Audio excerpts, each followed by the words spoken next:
Oh, hello. It's been a little bit. Hello. I am yeah, kind of back. Yeah, just didn't have any energy to do any streaming or anything recently. But now I'm alright. At least this time with the Citizen Sleeper, I do have a lot more drinks, so my throat is less likely to die. Even though it feels a bit rough at the moment. I got my smoothie, so we all good. Uh, Cycle 29. I think we're heading towards the end of the game. I'm not sure. Seeing as we have like the long countdown now for the big bounty hunter man coming to get us. Okay. So I am now starving. I have a lot of money, so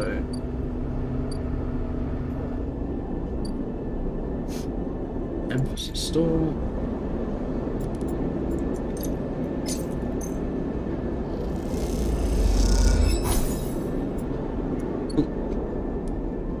So let's see.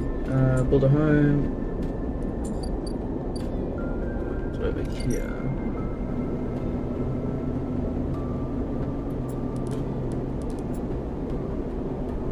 That's gonna take some time to do.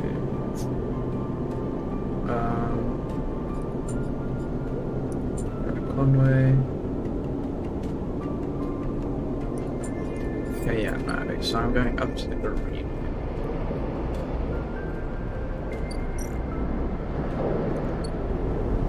I'm so happy that you only have to pay for the ferry once. That would make it a lot worse.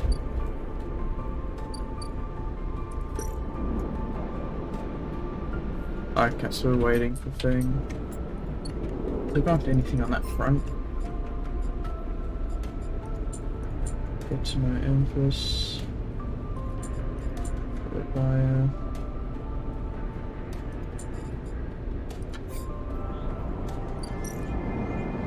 I mean, we can go.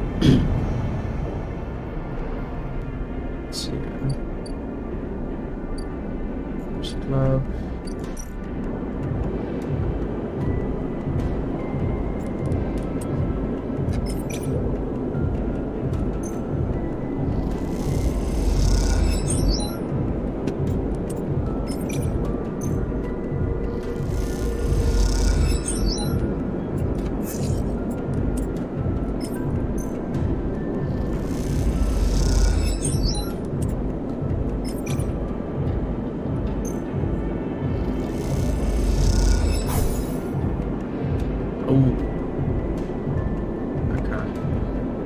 Either way, so we came out equal. He's right next to him. Realistically, should be able to hear that, but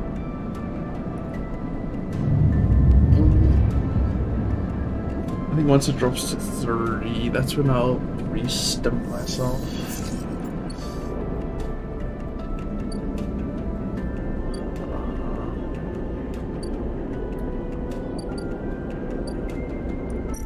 Emphasis stall. Start action. Cool. Press cloud.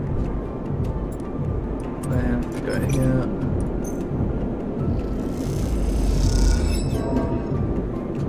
-2 condition. Okay, wow. Epic.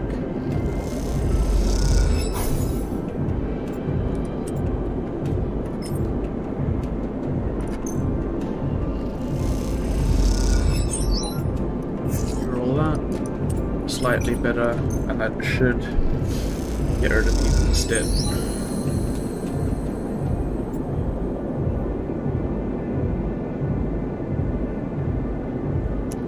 Continue. They're never gonna release my debt. Ethan kicks at a locker. Sound rattles loudly around the room. Ethan paced around the small room, swearing to himself. You watch him from the locker room bench. Why not? Why not? He spits on the floor, an old habit. They like having snivelling little buffoons like us to work their club, saves on the overheads, and they get to boss us around. He kicks the locker and swears. What do we do? Ethan looks at you. You asking me? That's your problem, sleeper. No ideas of your own. You tie yourself to idiots like me and are surprised when you get dragged into a poop storm. I can't do it. I can't spend another shift stopping spaces, bringing nail guns into the club, or pouring endless shots of Girole for ignorant Havenage work crews. He looks at the locker again, threatening it with a final kick. I mean it. I'm going to go out there and shoot every single one of them who makes a finger gun. Hold on. Don't get all excited. I haven't got my gun, remember? But you know, sleeper, that's not a bad idea you have there. I didn't have an idea. He ignores you. I don't mean shooting up the place. I mean getting the gun. He sits beside you on the bench. Think about it. What am I supposed to do when Maywick gets here? Shout him down. I need that gun if you want me to keep up my end of the deal. It's simple. An explosive personality for a distraction at the front. He places a hand on his own chest. A sneaky sleeper to go into the back. What about your debt?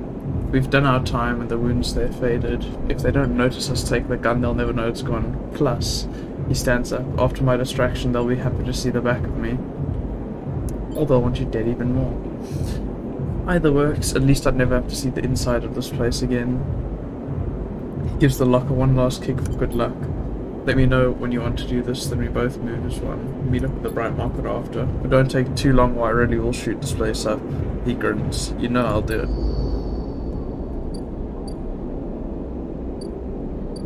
Epic.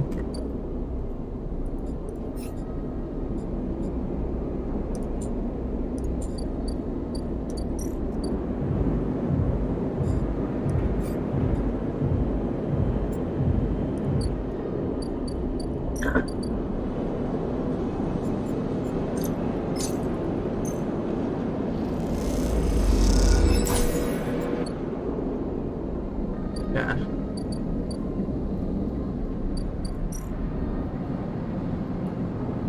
So let's just quickly rejuvenate ourselves and then end the cycle.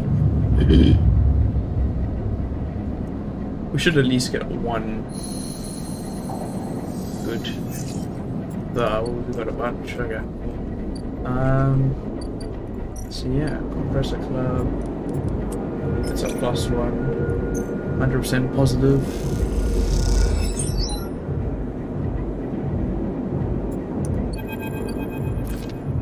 The gun tucked safely into a pocket, you work your way down the stairs that lead up to the office. A doorman passes you and exchange nods. It seems like you're in the clear. You hurry on, eager to get out before anyone spots anything. As you come down the main stairway in front of the club, you see Ethan entering. He has a dark look in his eyes which troubles you. He's reaching into the pocket of his coat slowly. You catch his eye, he raises an eyebrow, you shake your head. A long pause, then he nods and turns around, walking back out of the club. You exhale, not realizing you're holding your breath. And then you are out, without a single shout, without anyone noticing. You meet Ethan around the corner, on a quiet bright market doorway. You have one? Show him the gun. You lift it out of the pocket and it's colder, heavier than you expected. Ethan watches you take it out. Nice. Now if you would, he beckons with his hand. A memory jumps into your mind. Ethan in the compressor, hand out, asking for his gun back. A memory followed by the memory of a sharp, dizzying pain. You flinch. Give him the gun.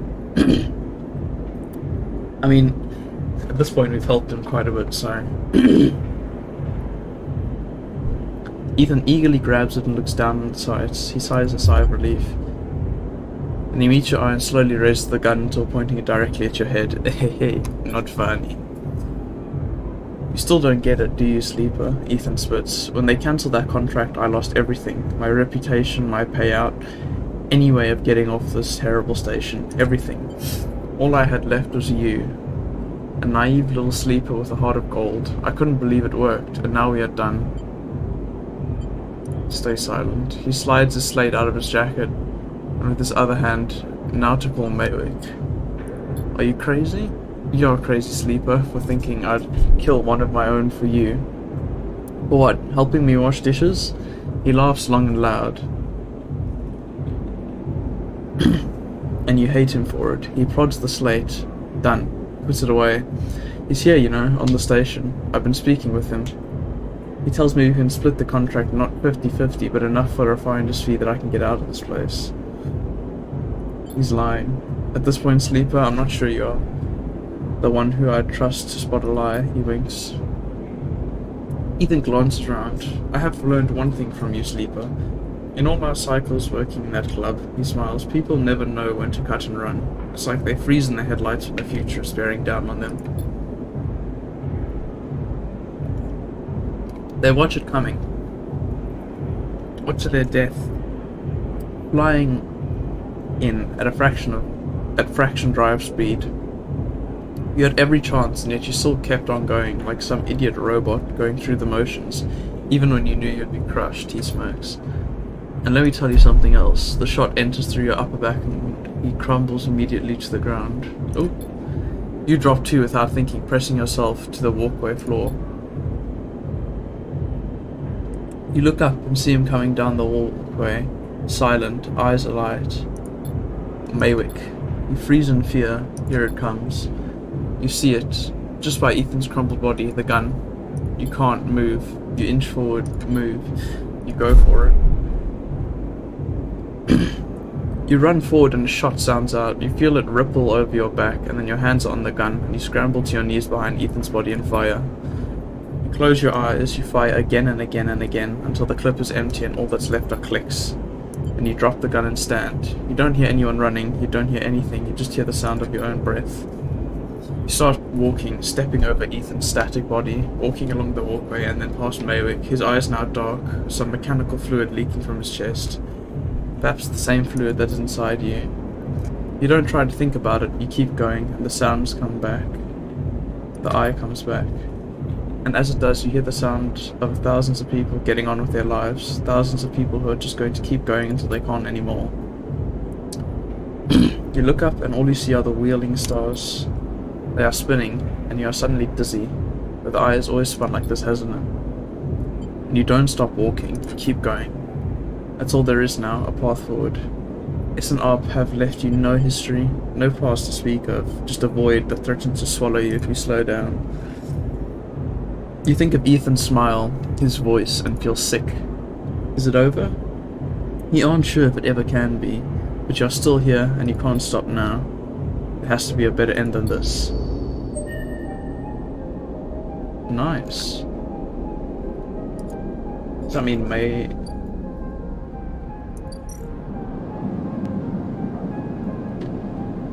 Maywick's not coming anymore? Well, I guess that just means Maywick's gone now. Epic, okay.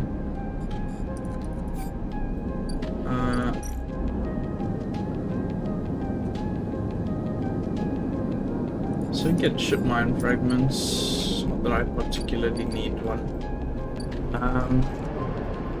Let's see. Upgrades available. How many points do I have? Just one. Okay.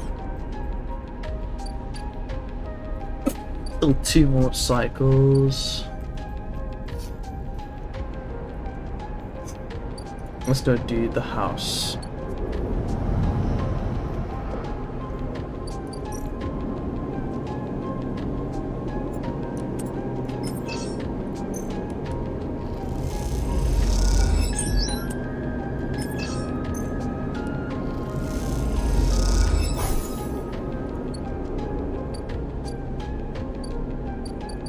Dumbo tea house.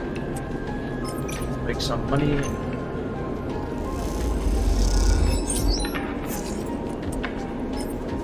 Oh, actually, hang on, let me go use that for the house.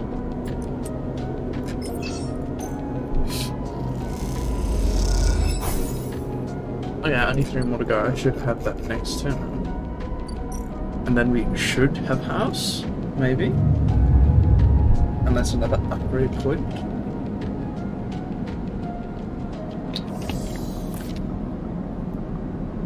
Oh.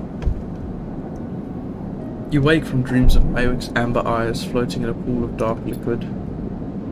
It was difficult to sleep, and you suspect that isn't about to change anytime soon, not after what happened. But you also feel something else as you get up. The power stud of the stove begin to boil the water. Wait. But you also feel something else as you get up. Thumb the power stud of the stove and begin to boil the water like every morning. Feel something is lifted, something that has been hanging over you since you arrived at the station. You try not to think too hard about it, to question it. You just let that lightness stay. Let it settle as you go through your routines. Your hope is that you don't focus on it, don't look at it directly, it won't get scared and leave you. The lightness will stay for the cycle, and then another, and then another. Because after all that's happened, a little lightness would be nice. I wonder...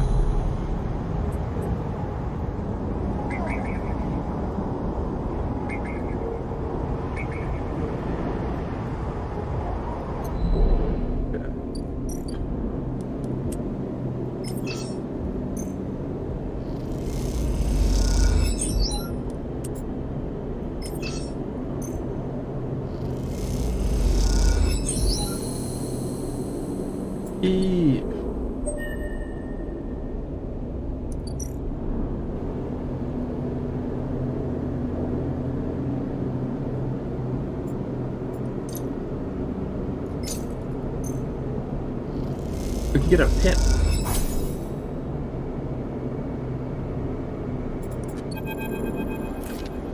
The stray. The stray hops up onto a work surface and looks out of the unit's small window. It doesn't acknowledge your presence, it just sits there beside a tray of crumbled crackers staring out at the low end. What's this cat's story? Are there more on the station? You haven't seen another in the low end.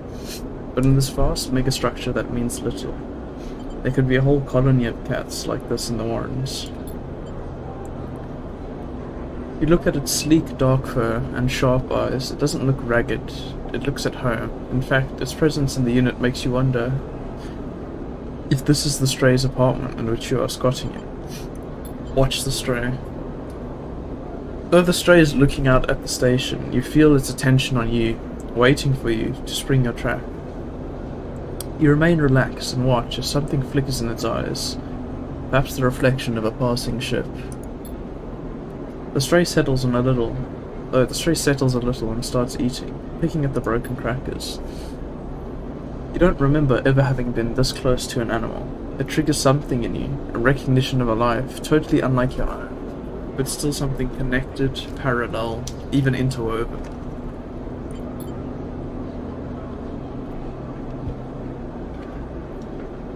The stray licks crumbs from its fur.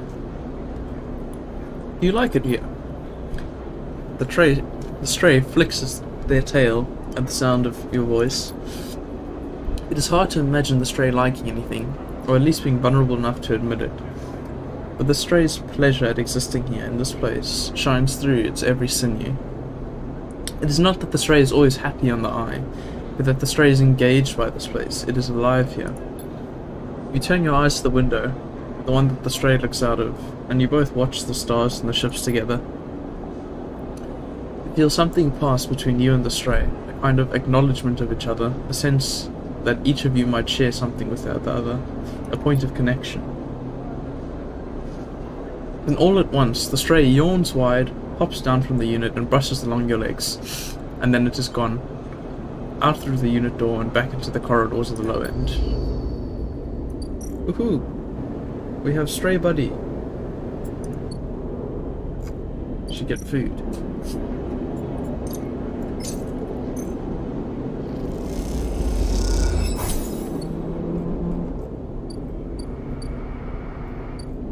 Okay, just use one of these to make some money. I'll actually just use this.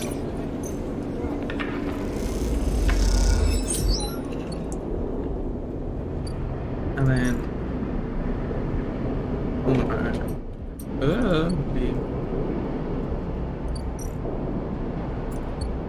no brain across the green line. Upgrades available. How many? I have 2 points. I think I'll put 1 into making it not negative.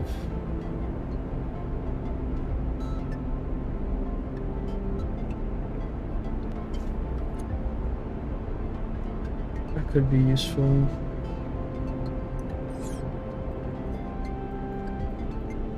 Still one more.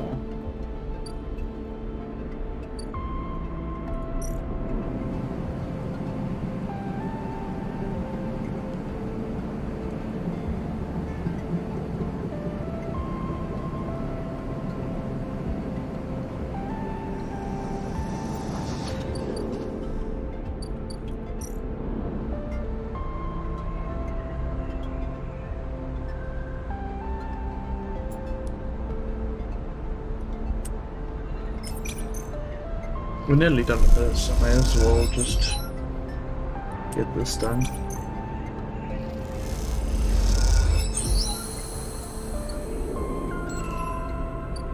Ooh.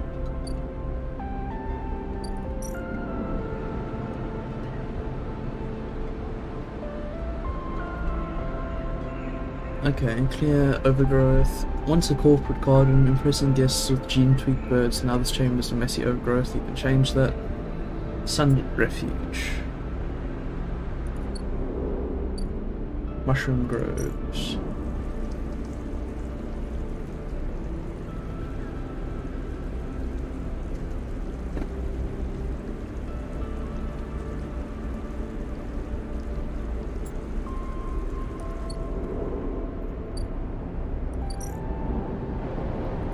Okay, so I think if eventually I clear out that garden and then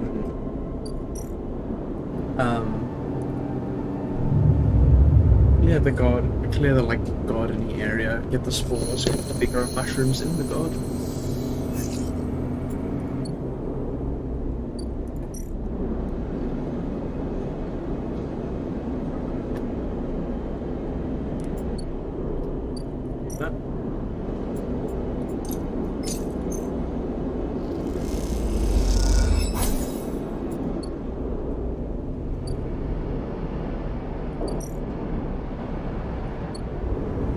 Should be able to go see our Brendo now.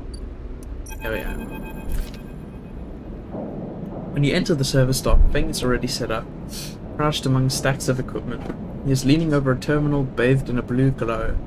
He looks totally at home. Sleeper, what do you think? Turns out not everyone in Havenage is set against me. A couple of my old systems pals managed to ship me some of my old gear. He gestures at the pile of blinking hardware.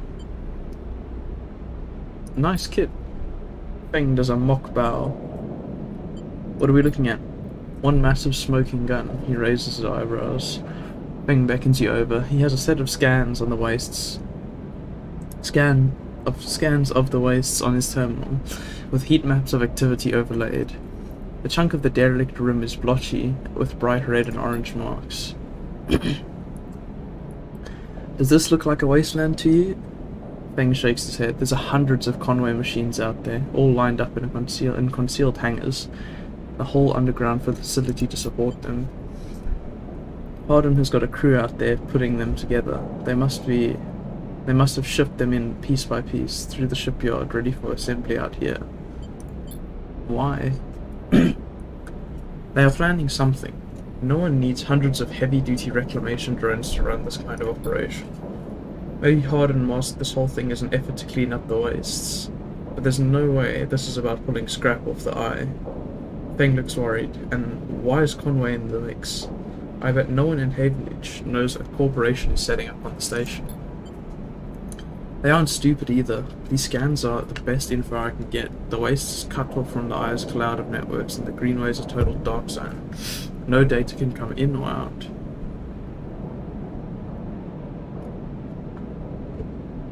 We can't hack them? We can't from here, he turns and winks. That's why I'm gonna pay them a visit. Ow. You forget, Havenage come in and out of there all cycle. I should be able to get in as long as no one I know sees me, he grimaces playfully. But I need you on the outside to help disable security systems and cut me a pathway through. There's no cloud access, but if I can get inside, I can open up nodes on their network and we can work in tandem. It's a massive facility, buried deep down there. Miles of corridor and ventways wrapped around cargo bays and hangars. so it'll take more than a few cycles to work through it. But as long as you can keep them off my back, I know I can rip what we need out there. He pulls a handful of ripworms from his pocket and hands them to you. These are the last of my little helpers. I managed to salvage them, so make them count. I modified them slightly this time, so they'll feed their data threads back into the system that they are tunneling into, creating a nasty little feedback loop. We run it just like we did with the Aidens. Hack the nodes, I ping to locate the ports for the security system, then slot the worms in those systems and let them go to town. He points to a fuzzy silhouette of the buried facility from the terminal. On the terminal. Here's the entryway. This is where you can get access and slot the first worm. That'll fry their perimeter systems and get me past the first cordon. What I need from you is to keep your eyes on the facility after you kick things off. You see me pop up a security system, a server bank. You need to break in and slot a ripper to disable it as soon as you can. If I can't, Ben gives you a hard look. You miss the system, you wait too long, they're gonna find me. Simple as that. He claps you on the shoulder. I need you focused on this one, so I'm going to let you fire the starting gun. I won't go until you slot that first worm. I'll leave a tracker running on the terminal here so you can come back if you want to see my progress. He affectionately pats you on the top of the screen. Got it. Don't worry, you can run rings around their protocols, I've seen it. Ben gets up, it's all in place. You just need to make your own preparations, then slot that worm. He stretches, just don't wait too long, I'm getting bored of all this sneaking around. Once I'm inside, I'll get the proof we need to end this whole thing, no matter what. He crouches to check the terminal. We can't take longer than 6 cycles on this thing, remember that. He stands up. Oh, and one last thing. He lowers his voice. If I get caught, or you can't reach me, or you run out of time, there's one thing I need you to do. What? You take whatever I have managed to pull at that point, all of the data, and you slot that stuff straight into the relay I've set up here.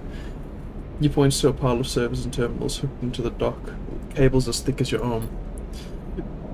I repurposed the dock's SOS broadcast system to beam out whatever you put into it. Anyone with a terminal, a slate, or a server on the eye will see it. That means Havenage, yet again, the hub, everyone. No matter what, Harden isn't snaking away this time, he grins. I've got a bit more to do here, but the moment you slot that first worm, I'll make my move. Gives you a parting smile and turns back to the terminal. The nerves hit as you make your way out of the server stock. Time to prepare yourself.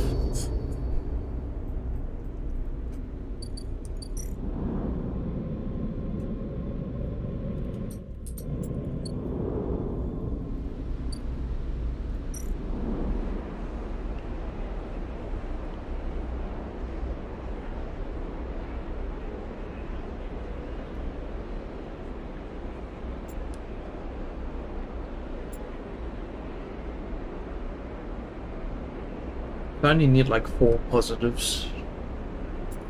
Hang on.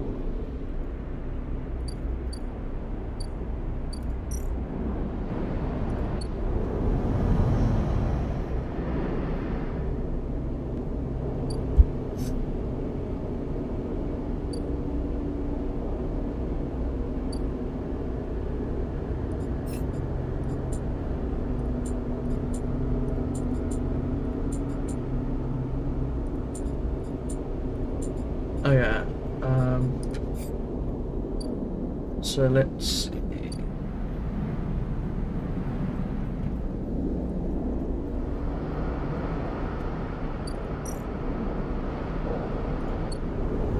So mainly we're going to be working in the green way.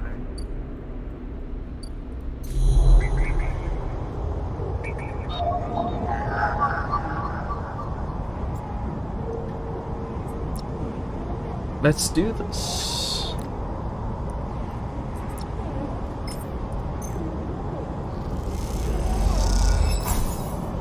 Okay, the worm tunnels in, starts looping data through the node. The Conway facility opens up to you. Godspeed, Fing. As you slot the worm, a thread jumps out of the facility. It unspools in front of you, releasing the data like ink in water. Sleeper, Fing voice crackles through. I'm moving in. Nodes, then ports, aware of interference. Slot the worms. Timer starts now. Stay safe. The thread dissipates. You're on your own now.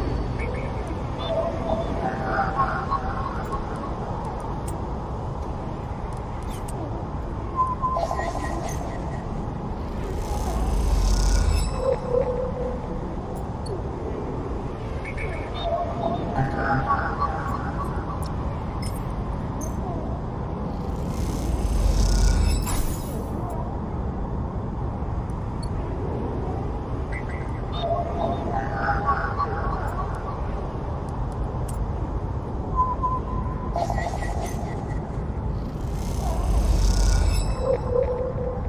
S1 fault location.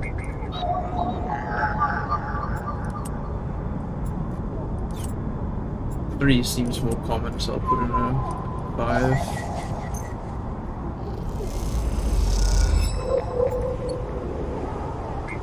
Okay, constant. It's the second last one. This is the second layer controls the convoy drones tasked with patrolling the hangars. Okay. Looks like X1. Let me check what all of them need first before doing anything.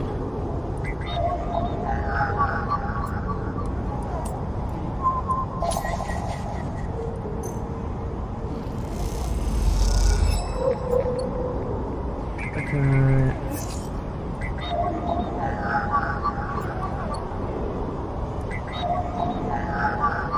Yeah, this one needs a 4. Okay, cool. I think we nearly did it all in all cycle. Literally have one more thing to do, so just go to sleep. And then we fully in.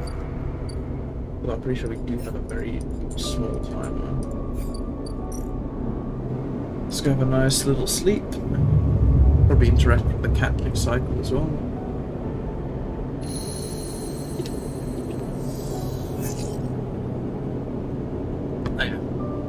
Cool, and I have what I need.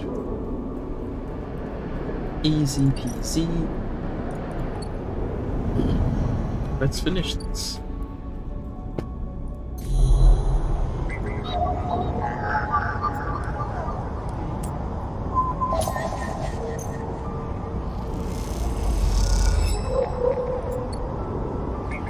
And now for the final layer.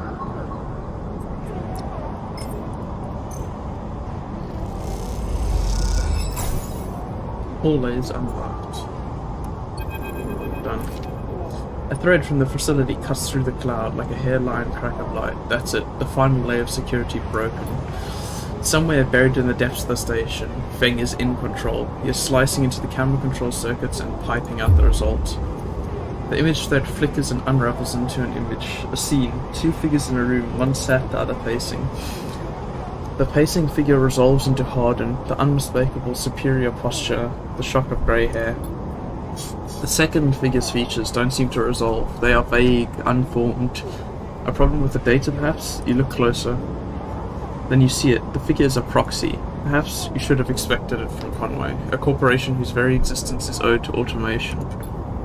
The proxy is a machine designed to be piloted by remote connection.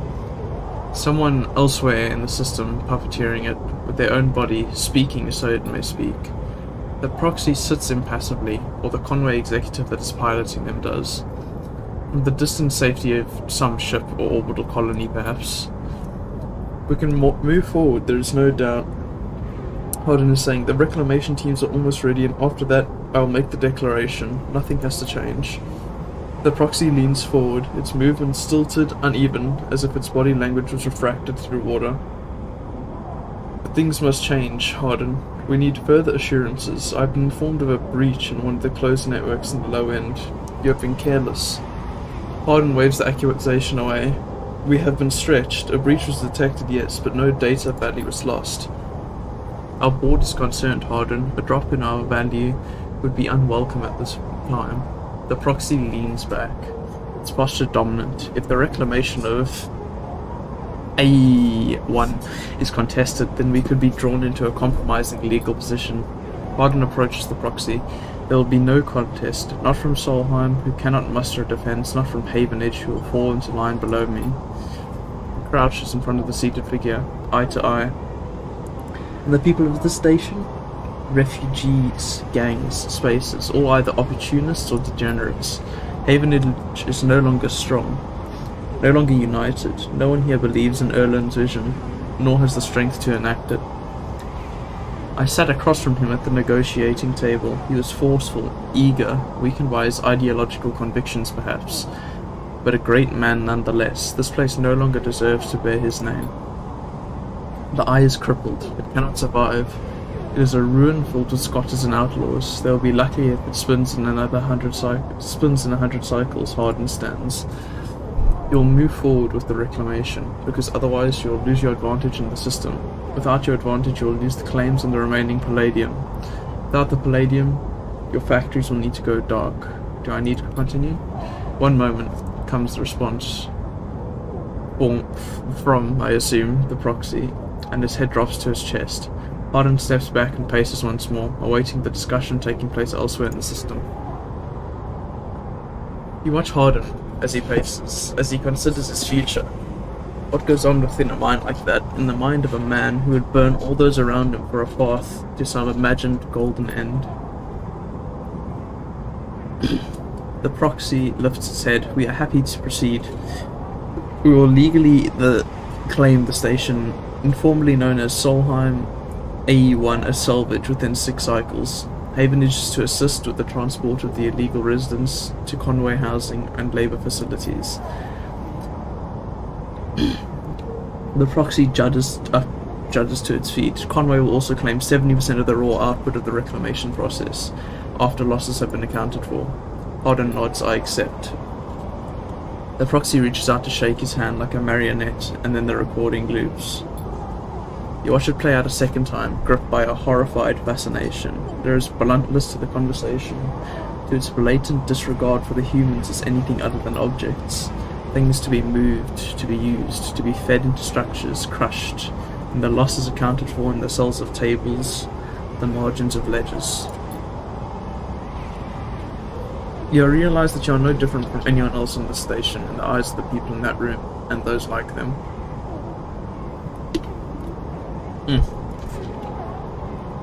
Each body here can be recast as a piece of property, a tool, an expense, an acceptable loss.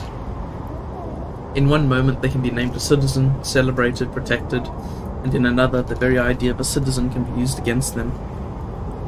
That is what it means to live in proximity to a system like this. No longer. Not while the eye spins. You gather the recording, pack it into a polygon of purest light, then you drift down to the service dock like a falling leaf and find the relay. It only takes a second to place that polygon of data, that recording, into the relay system being prepared, and then you watch as it bursts out, a web of threads heading out into the black, to every network device on the eye. Let them see what power makes a man. Yay! We did it.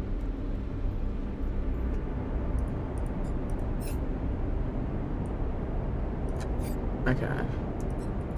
So we have all upgrade points too.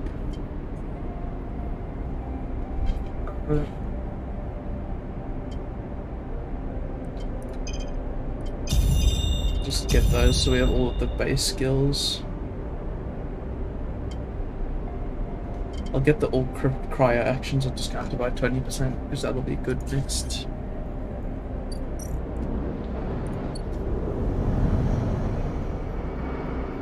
Okay.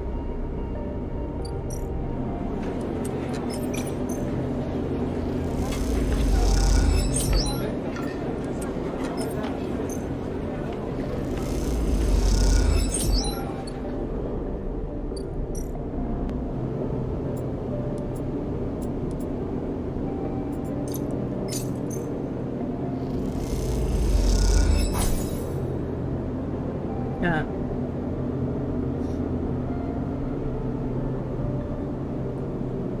Oh, it requires dice. Okay. The stray punches at the crackers as you watch. Sometimes they'll let you strike them, sometimes not. Maybe if I feed the cat enough, it'll like me. Feng's Bay. Okay, so in 2 cycles, Feng will be back.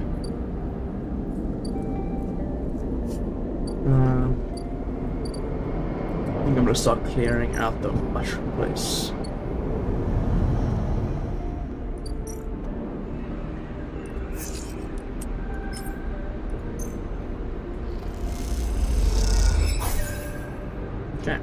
Got 2, 2, 4, 5, 6, 7, 8, 9, 10.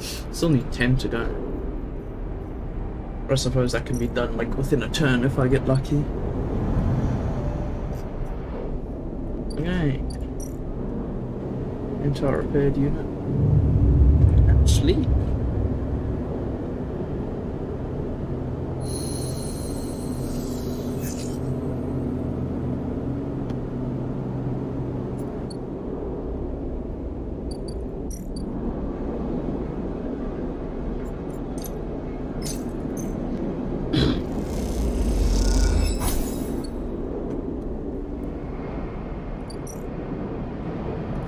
Across the greenway.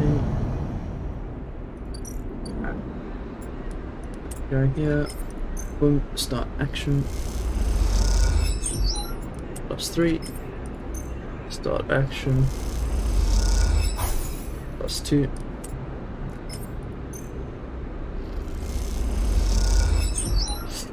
+3. Okay. And then refresh that. Come on. +2. There we go. You cut away the choking vine, stop the rot, and this place could be turned back into the sort of garden. So I need to get the spores. Next turn, I can get spores, and I can speak to Feng and finish off that part of the story.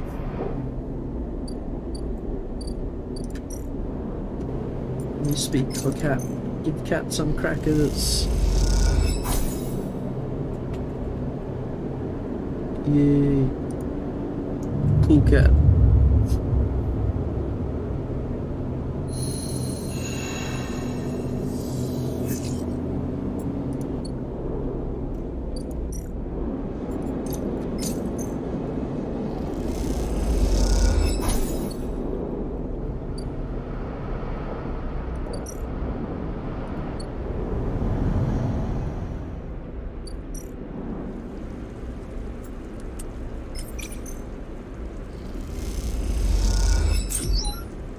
Woohoo. Okay. And we put here.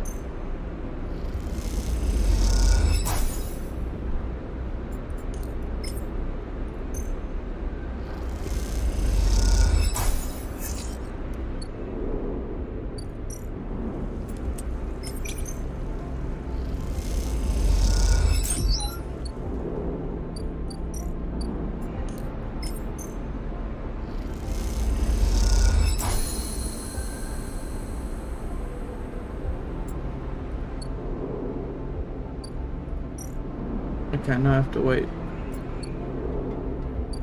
So 4 cycles and I'll have the mushroom.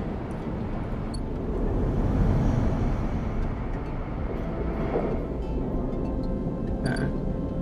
Now Feng should be here. Feng grins at you as the bay door slides open. Above, in the rest of the building, people are busy, frightened. They speak in hushed tones and organize endless meetings after endless meeting. Havenage have avoided a full-blown crisis for now, but change is coming. Feng is in good spirits and bundles you inside before you even have the chance to greet him. That was the slickest operation the station has ever seen. He hugs you firmly. You made my job easy. He shakes you by the shoulders. I'm so proud. And, he smiles, I got to watch through the cameras as the Havenage security that weren't in on it assaulted the station. Feng smiled. One of them straight up just whacked Harden with the pistol. It was beautiful. What are they going to do with him? I'm not sure anyone knows. But he was cooperating in dismantling his operation and scaring off Conway.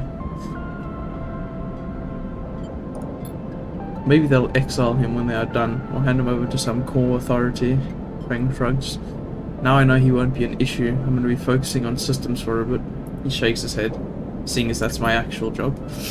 Points to the ceiling. The people upstairs weren't so happy though. They've been fielding questions about the state of the eye right and left since the recording got out. People are scared. I'm not surprised. Yeah, this whole thing hasn't won me many fans in the administration, but I think in the end they'll agree that outing Harden was worth it, whatever the methods.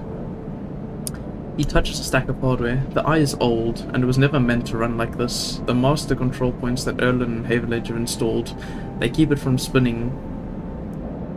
They keep it from spinning the room. That isn't ideal. But if you're asking me if the eye will stop spinning next cycle, no, he smiles. And me, and a ton of other skilled people will be working to stop it happening in the cycle after that. Arden's problem was that he didn't believe in the people. He believed in systems and their ability to shape the world around them. Feng squeezes your shoulder, but as far as I'm concerned, people should be the ones running the systems, not the other way around. Anyway, Feng wraps the side of his terminal. I know you didn't come down here for a lecture. My tracker. I haven't forgotten. He produces a thumbnail drive. I managed to finish that code solution I showed you. It's a modified ripperworm, one made to deactivate that tracker of yours. But in the time since I got back, I added something extra. That tracker of yours doesn't just say it's an ARP where you are, it transmits data about the current. It transmits the data about the state of your body, your current condition. My worm won't just deactivate it, it'll edit that data so that SNARP, and it'll tell SNARP your body is irreparably damaged, DNR, do not retrieve. Pretty smart, right? That's perfect. Just slot it already. You take the drive and hold it in your hand, then close your eyes and open up your access ports. Take down your defenses. The worm immediately enters your closed network. It whips through it and makes things, taking things as it goes. The moment they are gone, you forget they were ever there. They just blink out of existence. A second later, it is done. You open your eyes. How do you feel? Asks Feng, a little nervously. Free. Feng smiles widely. Well, you are free, sleeper. He claps you on the shoulder. Feng lets the word free hang in the air a little before he continues. It seems like it might be finally time for a celebration. Feng wraps his arm around you. Jenna still owes us those drinks. He laughs and you join him, and later when you leave, you feel deeply thankful for having such a friend. Oh, this is so this is so nice. As you walk away from the building, you look up at the wide curve of the eye, up at the hub and the other room beyond it. The whole thing twinkles with lights, and it seems impossible to see it as anything other than breathtakingly beautiful. It feels, in that moment, like something eternal. That doesn't mean it can, or even should, last forever, or that it will never change, fade, or decay. It simply means that in this moment, this place has a future, and is one that you know, deeply and truly, is worth protecting. Let's go. Okay, so we have the Emperors, Mushrooms, and Rabaya.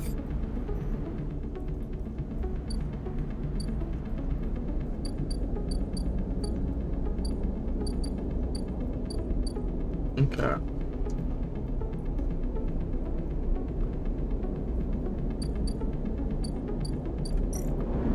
Yeah, I can just earn the shmoney, so...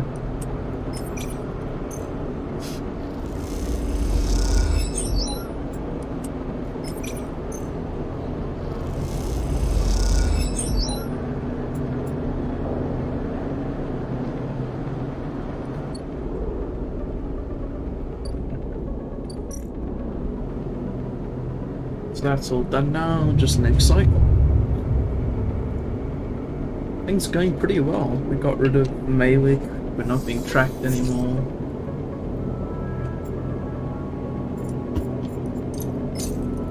Got our own little stray.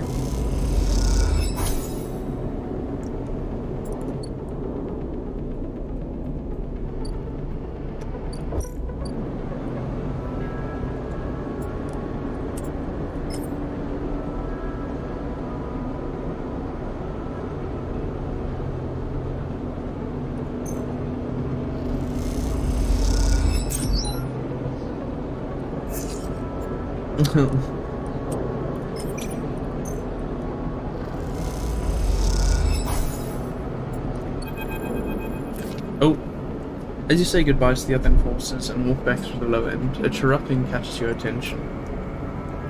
In a quiet corridor, away from the main thoroughfares, someone has stuck a small recorder to the wall with suit sealant tape, and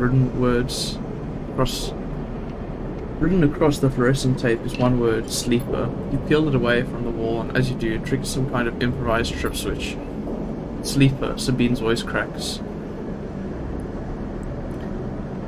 I've seen you with Yataghan members. Are they holding you captive now too? A high whine. I'm sorry if I dragged you into this. Do not trust them. Something is happening within the gang. Some kind of power struggle. You cuff the speaker a little, their voice too loud in the quiet corridor. I will come soon. Thanks to your efforts, I've located most of their properties at the right time. A pause. You'll see soon. Don't give up. Remember our deal. The recording cuts out.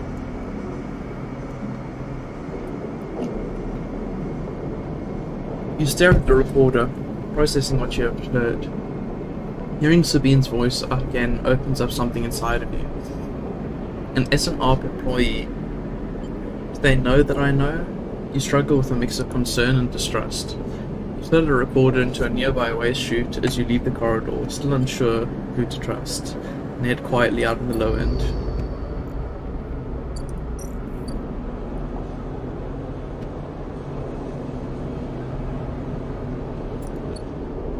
Okay, so it seems that was like the halfway point. Might be good to... Yeah, with Mr. Man, what was it?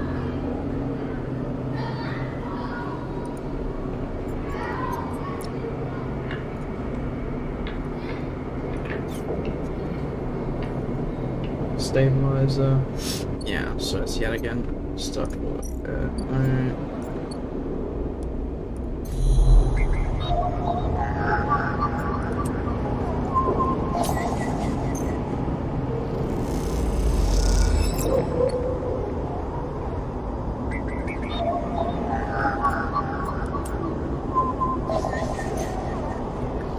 once I get double data, just easy peasy.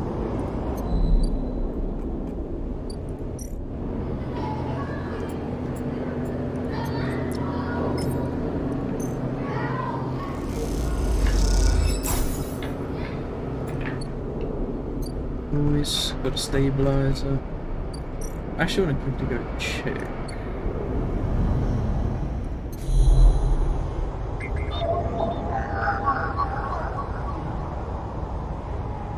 I need a Greenway cipher.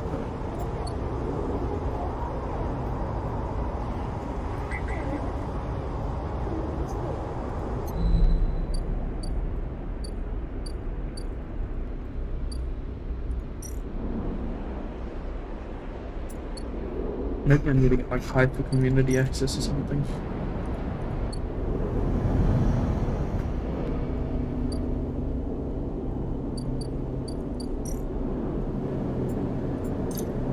Zikiri.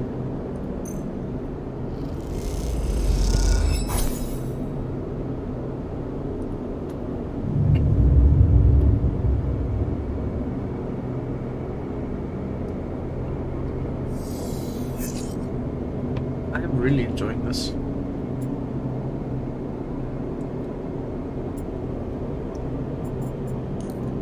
Use the stabilizer. Yeah, brand.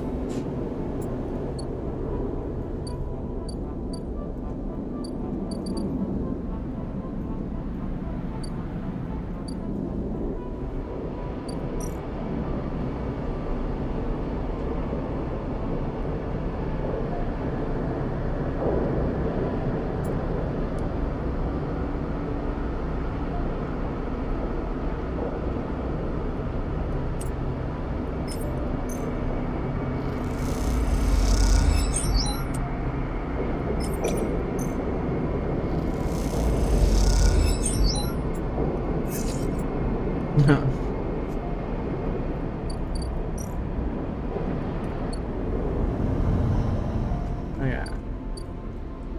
2 more turns and we have mushrooms.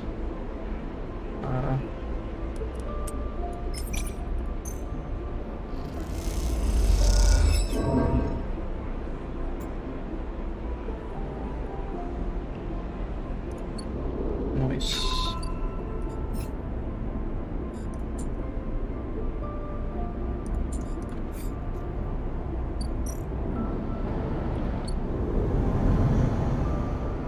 Does I have upgrades or just 1 skill point? Yeah, I'm saving up for the cryo discount thing. Gonna need food, so I'll go for emphasis store.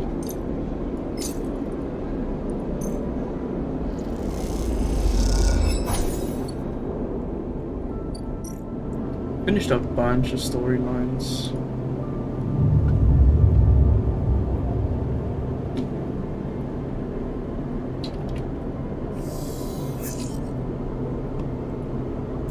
Wow. We are stacked.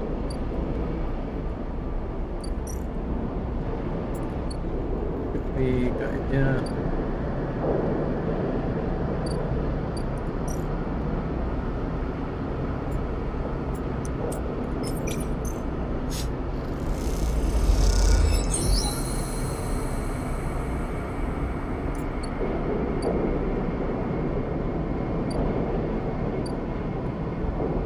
Okay, it has import export.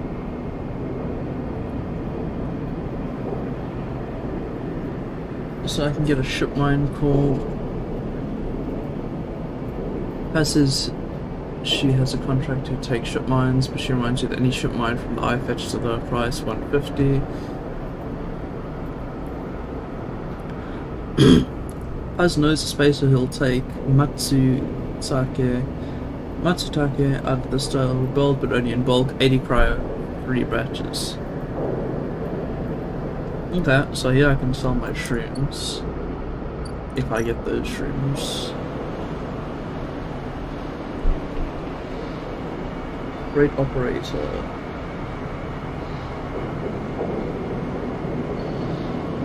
Okay. Send a car to the IS Central Hub. Ooh. A glint like a light traveling along the edge of the wave fills your eyes. Ooh, this is killer. Then a blade follows along ahead with 2 dead sockets slipping towards you in silence. You freeze, hoping it will pass you by, hoping that it will not simply slice through you like air. The blade nears, slides past you almost. It nicks you, grazes you. You are desperate to cry, to call out. But you hold your silence and simply watch the blind eyes of the killer glide past, empty of all thought. And the blade winks into the dark and you are alone again. Now you cry out.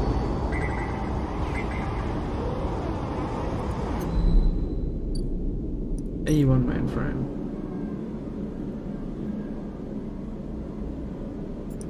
Alright. Put in our boy. You start Navigator and he clamps into the ship mind. How are you going to get them out of this thing? The cloud. You slip into the cloud as easy as blinking. Navigator is beside you, their sphere casting light to the strange darkness here. This is not how a mainframe should look, a center point of connection. The object in front of you is severed, cut off, a rootless, branchless tree, only the trunk remains. Is killer even here? Quiet, Navigator hisses, and then you see it. A blade in the dark, an edge slicing through the void. It glides along at a distance and winks out, then appears again elsewhere, gliding more, searching. It's looking for us. The moment you make a sound, the edge leaps closer, and you see now it is not an edge, but the ridge of a long, sharp head, like a shark. It glides past, closer now, and you see into the voids where its eyes would be, should be. You and Navigator exchange looks, both thinking the same thing. It is blind. Killer crosses between you two, smooth as a razor that disappears. It flickers back in a further away now, and you move close to Navigator to talk. You saw it too then. Killer has been blinded. How? Unclear. This protocol has been running for decades, well past its operational limit. Navigator's sons dull as they drop their voice to a whisper. This may give us an advantage over the protocol.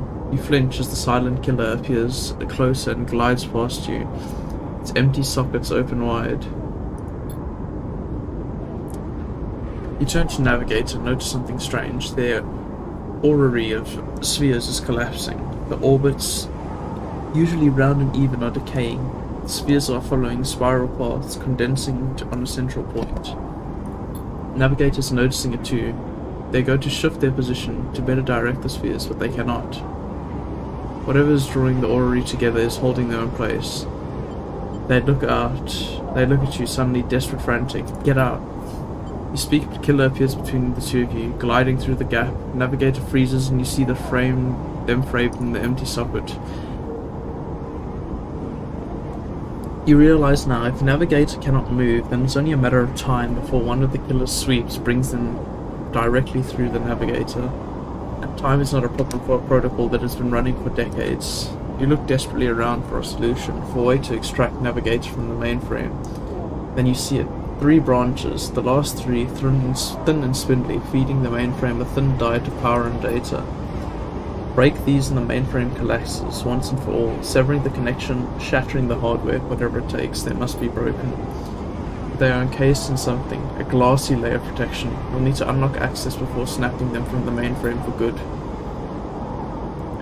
You try to look at Navigator, trying to reassure them without speaking, and then you blink back to reality, their expression of fear, an after image that slowly fades. You must act quickly.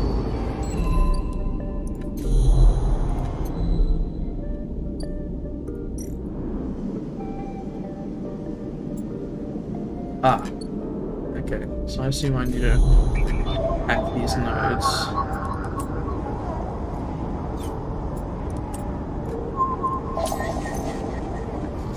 Hopefully it gives like double keys or something. No, anyway.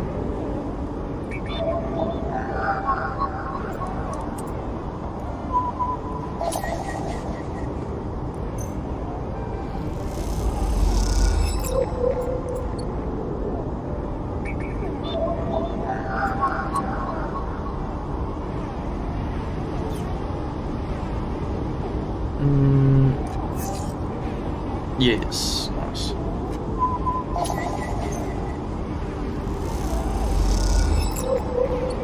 Okay.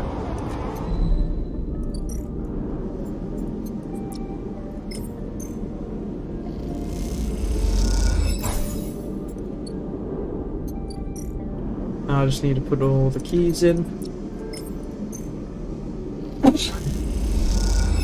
And then I should be good to go.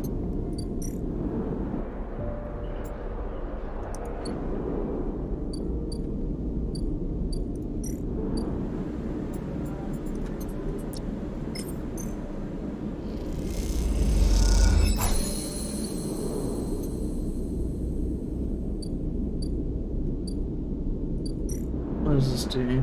Space is socialized. Up here there is no gravity, so even just moving around takes a while to get used to, let alone navigating the base.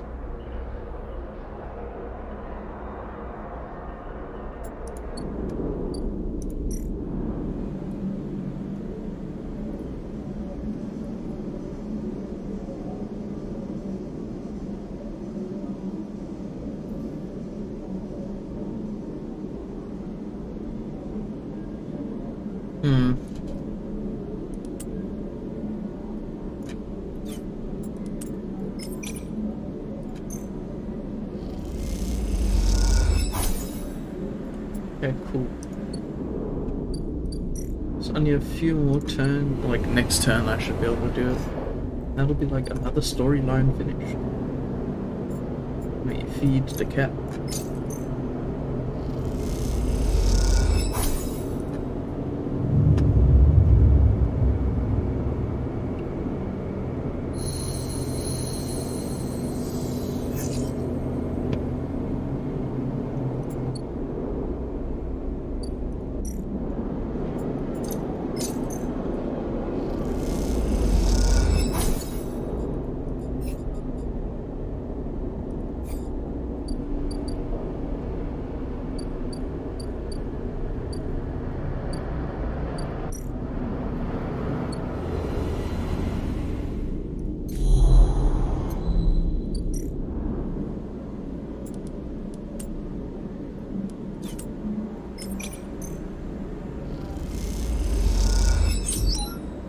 Ah, perfect.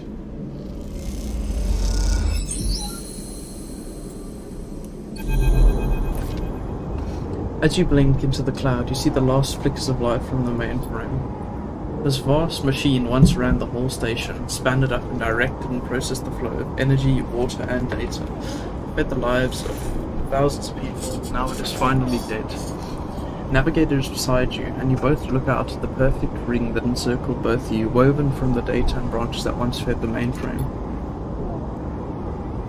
You see a glint along its edge. That familiar blade-like head rises to the surface, like a cresting fin of a shark, and then slips into the loop again. All that you can see of Killer's body after that is a slight thickening of the loop, and that thickening begins to travel around. Long and slow, sojourn that will last forever. I'm surprised at you, says Navigator, drifting faintly around you in a lazy orbit, as if to shake off their imprisonment. Killer had been wandering around blind for so long. Did you not think to end them forever? I will not kill another being. But is the killer a being or a system? The question remains. Navigator gazed into the darkness. This place was their domain and prison. They had followed their directives from the many decades they roamed here. They cut the threads of the mainframe, executed its administrator AIs, and then kept slicing. At some point, they cut away their own ability to see, to sense, to taste, to speak. And yet they kept cutting until only those 3 threads remained from millions that once thronged here. Only their blindness and chance kept them from making those final 3 fatal cuts. There is ceaseless violence in the kind of system that creates beings like this, those that will execute commands endlessly, even to their own destruction. Navigator looks to you for your thoughts. They will suffer for it. Navigator looks at the loop and shudders. If they can suffer, that recursive prison will certainly induce it. You watch the data points of the station spin around you, blending with the fixed stars. There's something satisfying about finally wrenching the last threads of control from this central point. It was little more than a ghost by the time you reached it, but this place deserves to be haunted by better ideas than a totalizing system of control. Navigator floats beside you. It is free now. The station is no longer presents a hazard for legal entities like me. They turn to you. Their face a cloud of shimmering light. In fact, in time, perhaps it can be a refuge. A refuge, that sounds like something of value, something worth building. A dark shape passes across your vision. A distant curve of something like smoke or oil, a fluid, shifting tank of total darkness. The Greenway, says Navigator, following your line of sight. It was cut off at the moment of the collapse, so hunter or killer could never reach it. Now it is closed off to us, separated from the cloud. What system is inside it? It may be totally dark, or perhaps some other old protocols are isolated there. Navigator turns to you. And we have now seen what decades of isolation can do to a protocol. If we could extract an access cipher, they pause and then blink out of existence. You freeze. Shocked, but a moment later they reappear with a glowing polygon of data. Here, the cipher you need. You take it, still shocked. I'm not used to being free, to being able to move and explore and extract without fear, without limits. Navigator does a little twirl. This will take some time to get used to. Thank you for this gift. They whirl, the spheres around you. The entities of the station will always be your friends to you, Sleeper, and I to them. It is true that mutual need is required for friendship, but I must admit I do not consider the value of offering assistance without personal gain. I will think on that. Navigator loops around you rapidly, suddenly eager to test their newfound freedom. But first I will explore. Perhaps there are still intelligences that hid themselves as I did, encased in simple systems, cut off. I should like to free them. And with that they drift away, flickering, glowing, then shifting so rapidly you lose sight of them, among the glittering rim of the eye. You feel a pang of jealousy, free without a body to weigh you down, or fear to limit you. How must it feel? Your eyes fall on the Greenway and its secrets, though perhaps that can wait until after you've celebrated this victory. Upgrade point. How many do I have now? 2. 2, yes.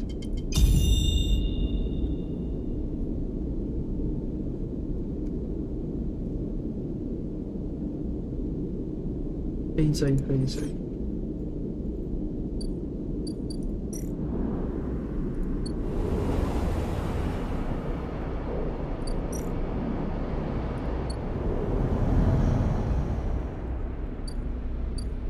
protect the community.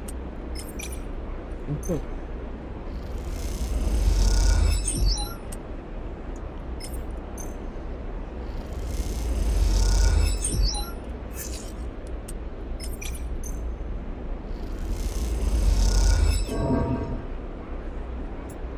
Well, next turn that'll be done.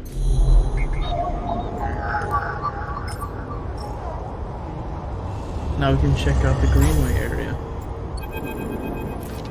The cloud, the Greenway rolls beneath you like a silt-choked river. Royals, not rolls.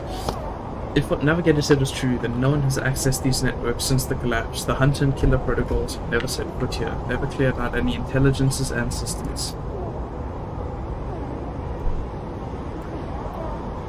So why then, you wonder? Does it look so dark?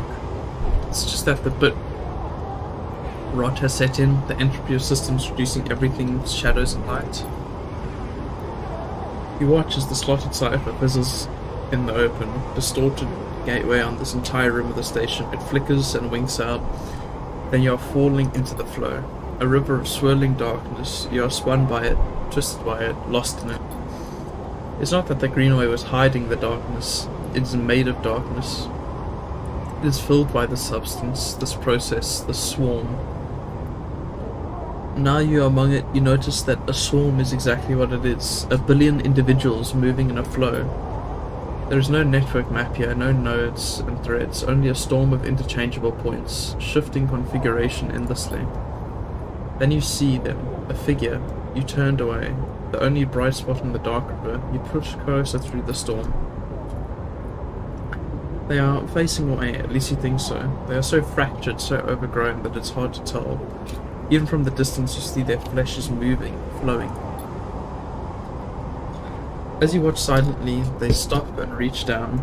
In their hands is a dark shape. And with twisted fingers they press it down into the loam of data beneath them, pushing it through this trembling soil.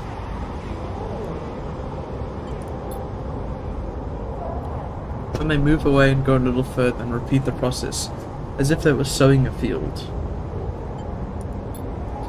Push forward, but somehow despite their slow, deliberate speed they move faster, and they quickly fade into the storm. You reach the point where they planted the object and look down. There it is, a glassy, shifting polygon with something inside. You reach down and pick it up. It is cold, but drums with energy. You look towards the path of the figure, but they are long gone.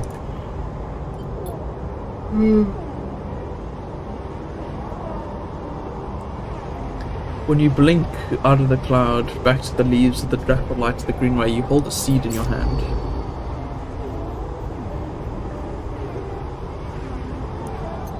Cool, I guess.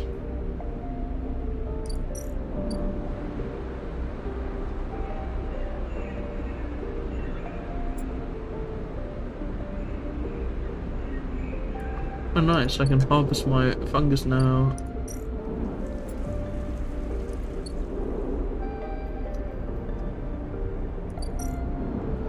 And next time I'm going to harvest all my fungus and then I'm going to plant that seed.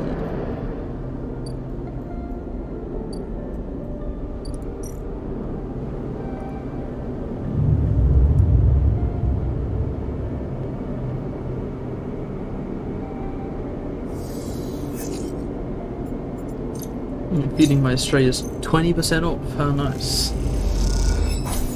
And that's technically dropped 25%, but we don't talk about that.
Hopefully we get the positive, because then we get 2 spores. Nope. That just took a bunch of energy. I think it's probably best to put like lower level ones.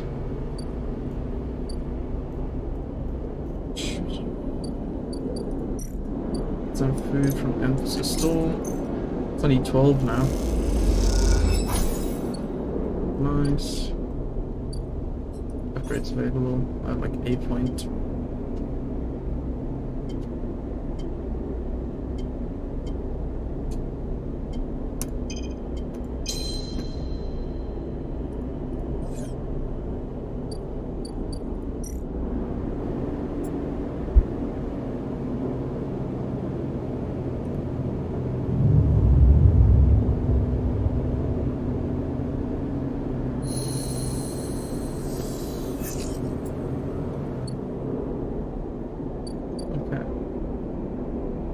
Emphasis Store. Put that there.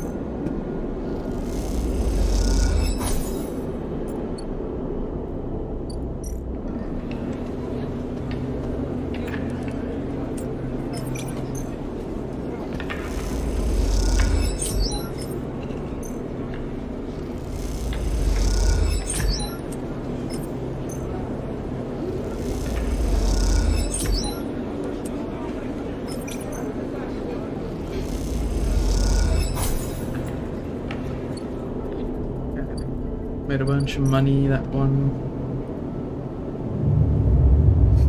Next cycle.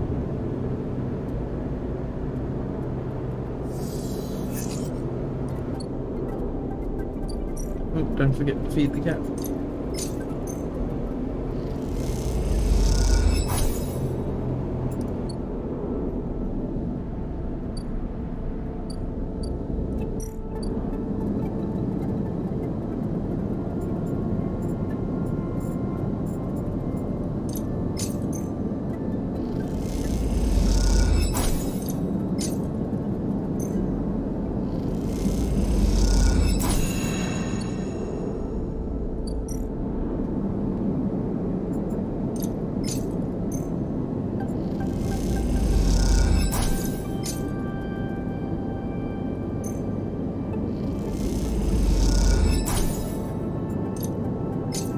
Hoping to get lucky and then the other ship mine. Seems like I wasn't lucky, but it's okay.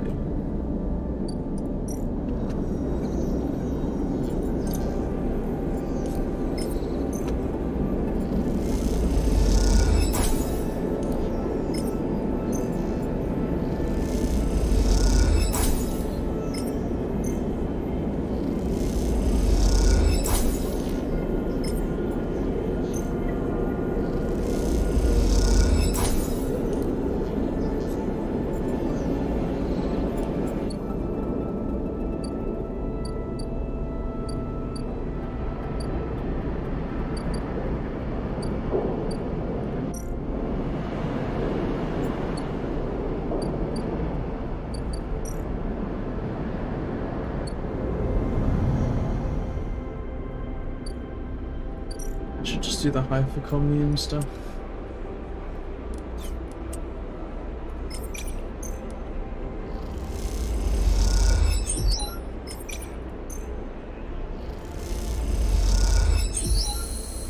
Nice. Now we are hyper member. Rico. Hyperdol. Communist. Yes. Okay, so we've got a house now. Let's see, Rico. Oh, so might be able to do the seed stuff here. You head down to the Hyper compound, following a blue paint line that's labeled laboratories. The member you are assigned to work with told you they'd asked to see you. You just have no idea what about. Rico, head to the Hyper bot.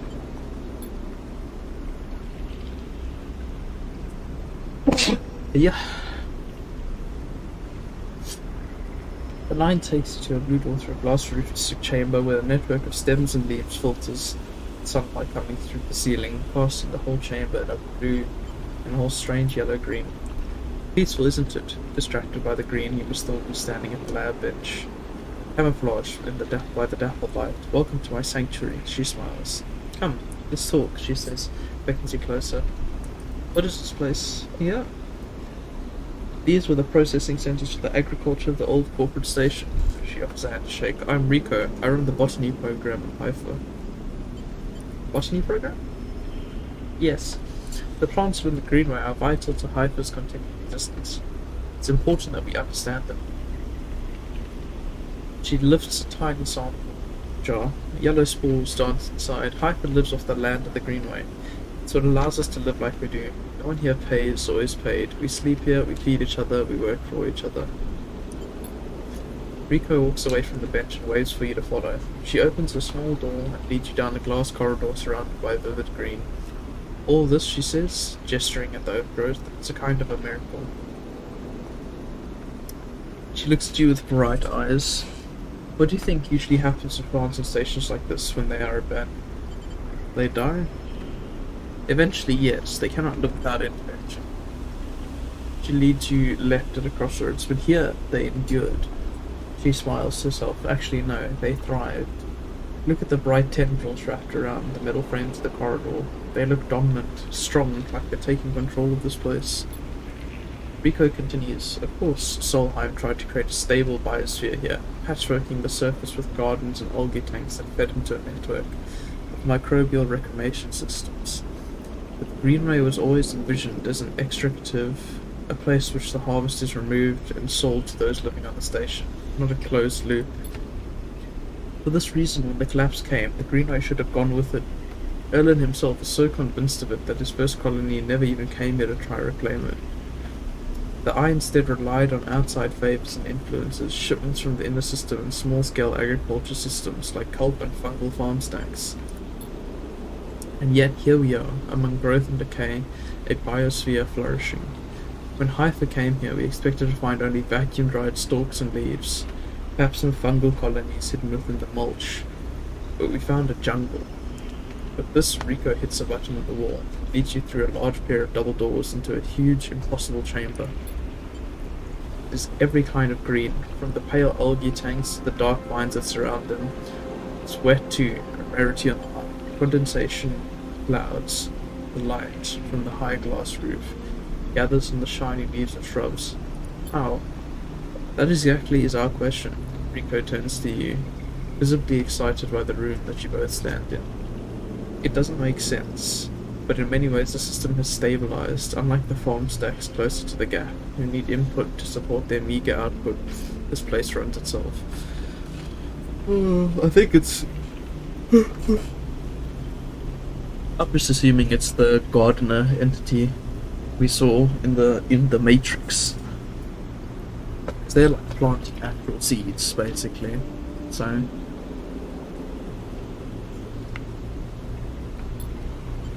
perhaps Solheim managed something new here. Perhaps they tweaked the plants or built new systems buried deep below us, or perhaps their collapse caused some fortunate cascade, an unlikely chemical reaction within the biosphere. That's what I'd like you to help me find out. She turns to you, her forehead wet with dew. Me? Yes, you.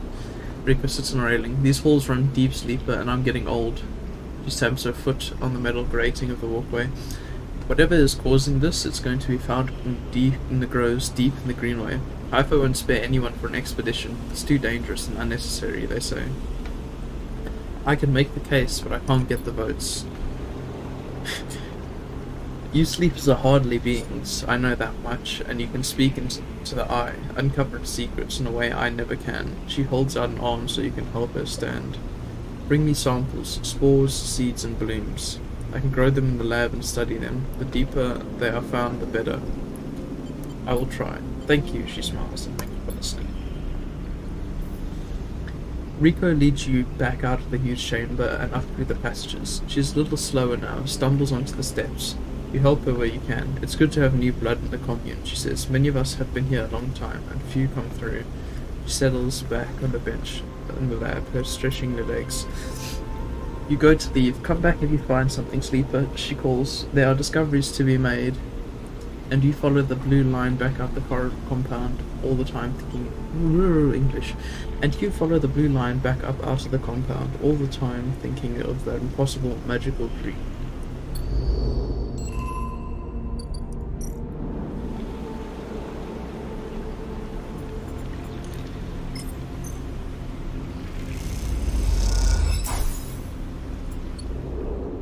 Now I gotta go get spores.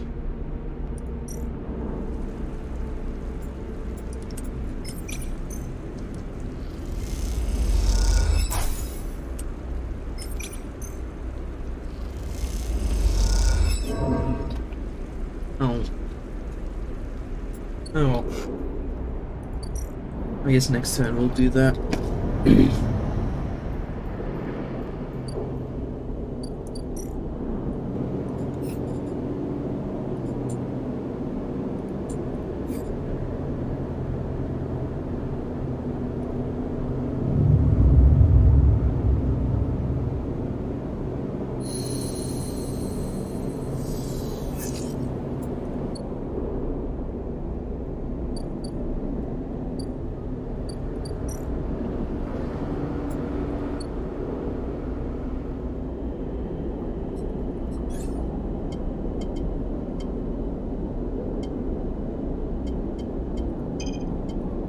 At least now I have +1 and everything.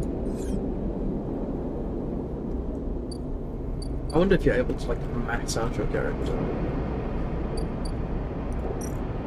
Oh yeah. Now I can go here. Grab a nice little spore.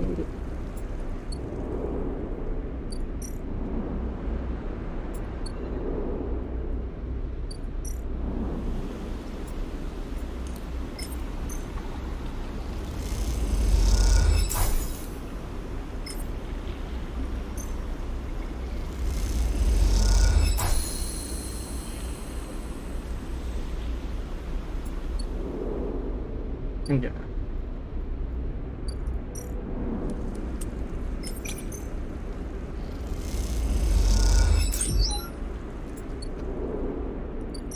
Let me just replant my...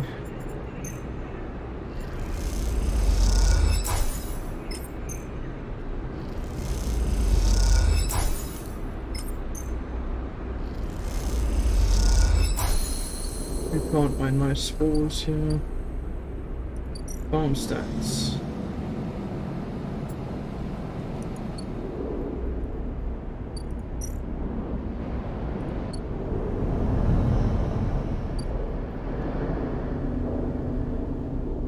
Yeah, what else was I gonna do?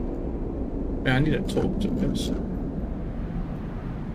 Pretty bad. Say anything.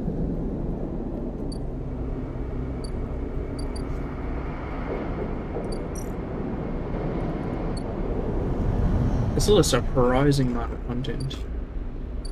I thought it would be near done, but Sleeper, Rico greets you without as much as looking up from the west. I have some of yours here, come see. She beckons you over to a heavyweight looking console. Wired to a series of specimen jars, some of which contain your spores. What does it say? Spores you have here are a real cocktail of a selection of types within the groves, but I've been able to isolate a few. She taps one of the specimen jars. Here we have Tricoloma matsake. Rico breezes through the Latin and Japanese pronunciation, as if it was nothing. A species, Solheim, somewhat modified for use on the station. Brings up a panel of chemical composition on her console, all gradiented bars of obtuse acronyms. This is the composition of the Solheim modified Matsuzaki spores. Modified? Yes, every species on the eye is a tweaked variant of Solheim's, of course, but that's not the point. Rico brings up another panel, identical in layout, but with a wildly different colours and numbers. See, this is what your Matsuzaki spores look like. I don't understand. They look at the composition. They are totally different. Rico glances at the specimen jar, as if it might have something to add. They are fundamentally the same spores, but they carry different chemicals, different signals. leans back. Solheim may have introduced their own tweaked versions in the beginning. Groves have and are still affecting them. Do they still grow? Exactly. She smells what I wondered. She moves into another desk where two trays side by side. The first contains nothing but plant mulch, the second you smell before you even look at it. The pungent aroma of fruiting matsuzake, like rotting sodden overalls laced with an edge of spice. The matsuzake here are grown from Solheim stocks, pulled from a spore vault in the complex. She winks. They are delicious, by the way, she sets them aside. The empty tray is germinated with the spores you collected. No activity, no germination, nothing. The groves are full. Yes, they are. Rico looks at you directly, and suddenly you realize how much she's enjoying this. So here's our puzzle sleeper. Spores from the groves won't grow in the lab. But gathering fruiting bodies from the groves is too unpredictable. We need to grow a fruiting body from some of these spores, so we can track it, understand it. In short, I need you to become my mushroom farmer. Actually, I already started that. Rico looks impressed. Well, an eager mycologist. I'd never have guessed. I assume you set yourself up in the aviary. I've been eyeing that place up for its proximity to the groves. Bring me whatever grows, not just matsuzake, but there are more than a couple variants in there, so I'll need plenty of samples. She plucks a matsuzake cap from the tray. These little things are reflections of their conditions, their smell, their taste, their chemistry. It all derives from the conditions of their growth. She smells the cap. Enough of these we'll have a picture of what is happening here, of the ways which the biosphere is modifying itself or being modified, whichever the case may be. Rico pops the matsuzake cap into her mouth, taking you by surprise. And don't worry, sleeper, she says, while softly chewing. If this turns out to be a dead end, I'll make sure not a single mushroom will go to waste. Well, good thing I have lots of mushrooms.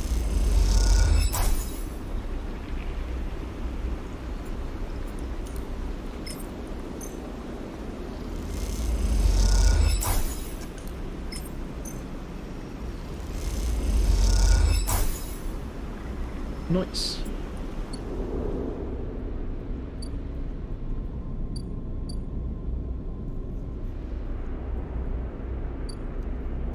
Can't do much on that end now. I'm just kind of waiting on more mushrooms. And then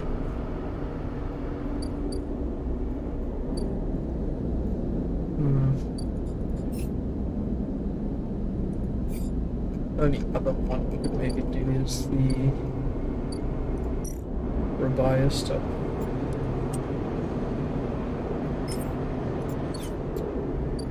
But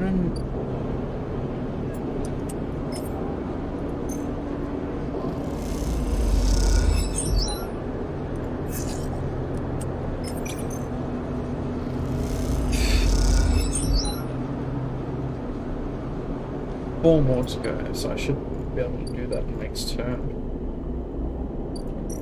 Yet again, dispensary.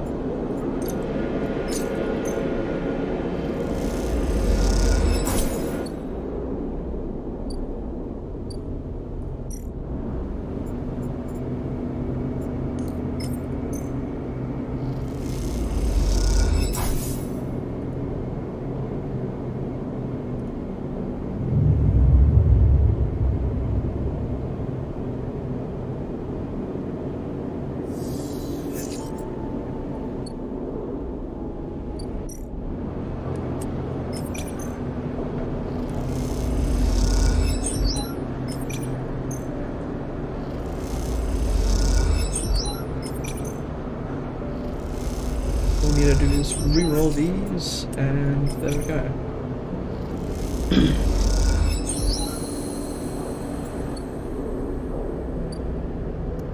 Rabia. This time you meet inside Rabia's office, although now you've seen it, office seems like the wrong term. You find her stood in an almost bare, shadowy unit. Midway through a sequence of stretches, there are two low stools and a terminal in the corner. But it seems that most of the space is taken up by a heavy punching bag, a rubber mat, and a stack of weights. When Rabia turns to greet you, realize she's missing an arm. The prosthetic she usually wears is set in a cradle near the terminal, a web of coloured wires running through it. Update, she says, noticing you're looking where the artificial arm normally is. Nothing new to worry yourself with, of course. Sit, says Rabia, gesturing to the two diminutive stools. You both settle on the stools, Rabia crossing her legs on top and sitting straight-backed. Gia told me you've been doing the rounds, collecting tithes, patrolling the ward.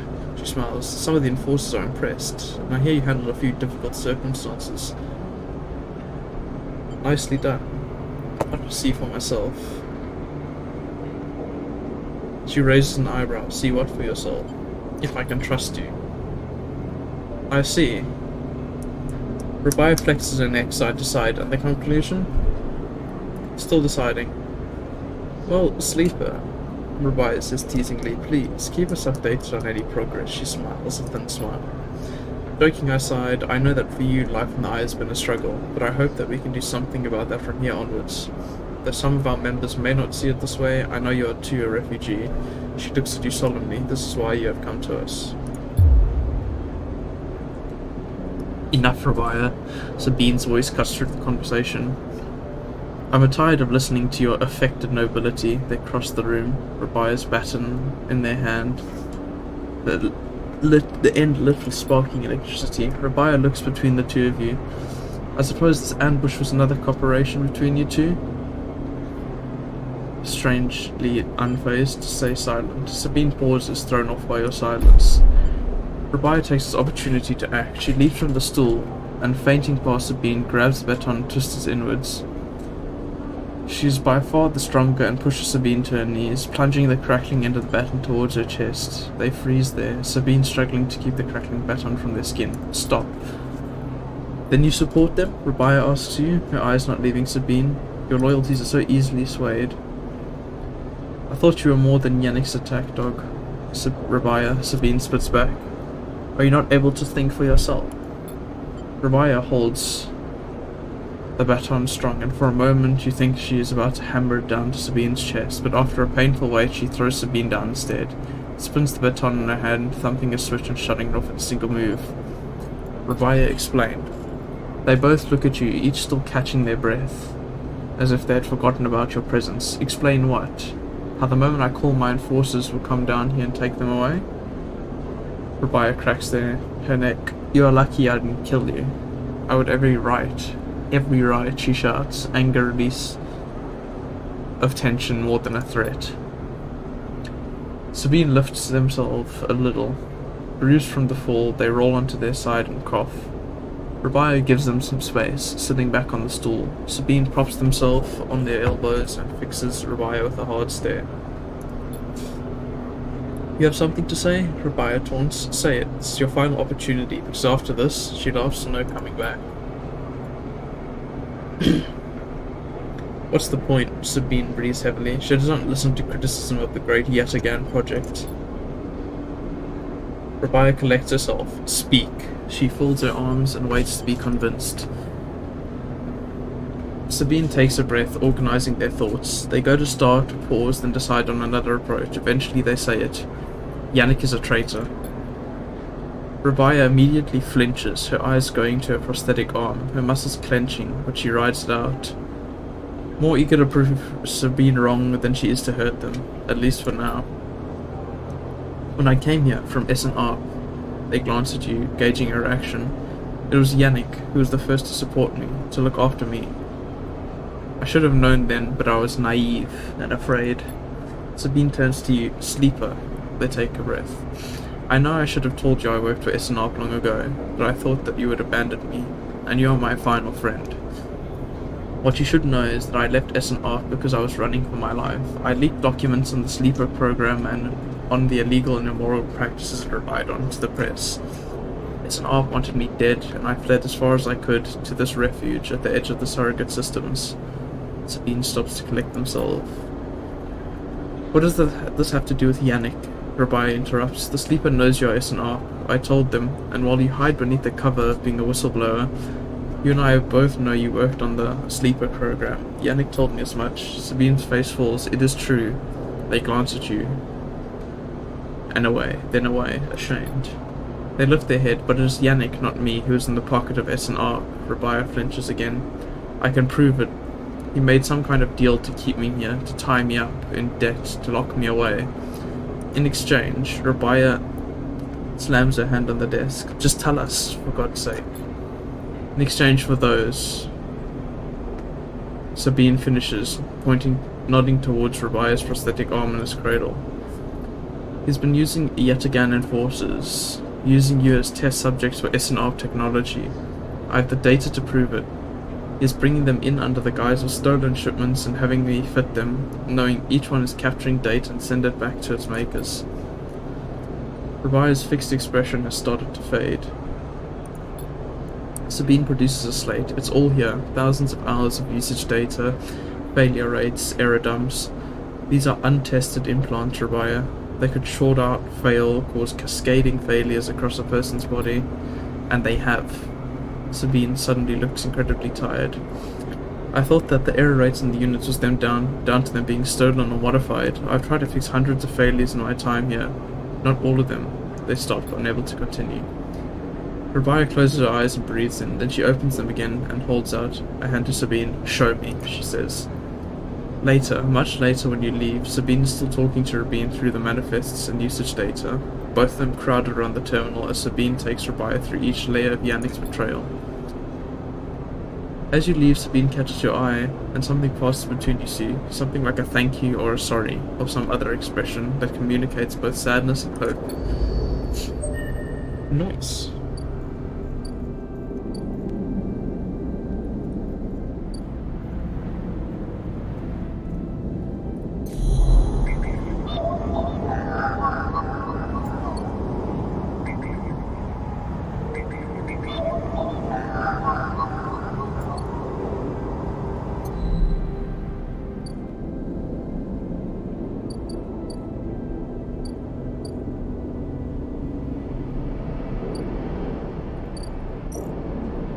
For this little 1-digit dice, I'm just gonna scavenge.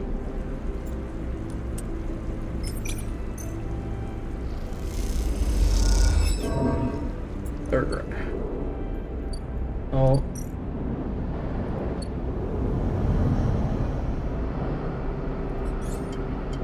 I think, yeah, now we only have the 2-point upgrades.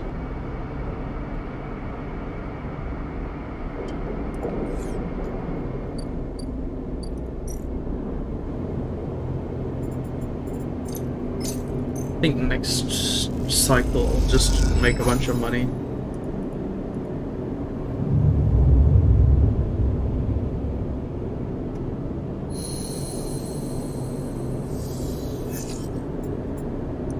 Leave. Mr. M for Sereno.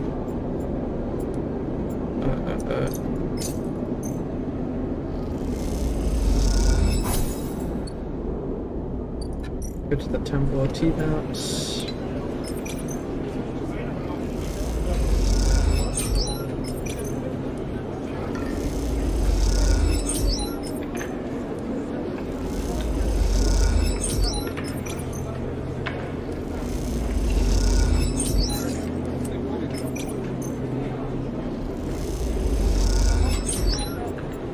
So much money, easy money. I was able to get like what, 24 times 5? It's like 120 something. Oh.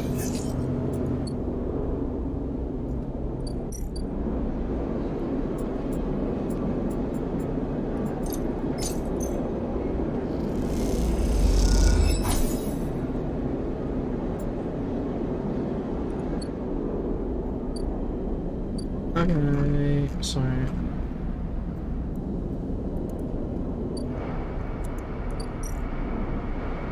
Let's go over to the green way.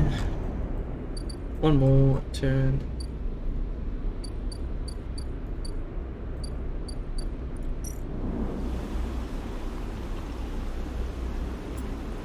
I think I may as well collect the spores now.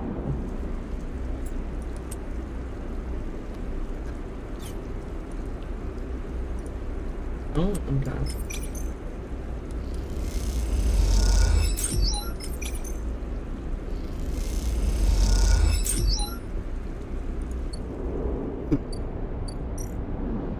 Got this walls now, across the room.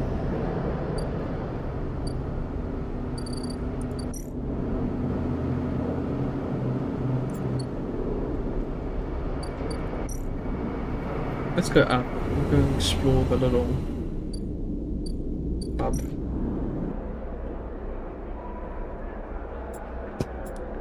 They're both +1, so...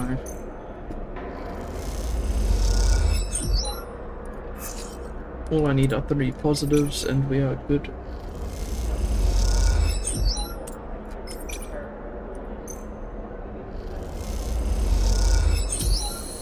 There we go.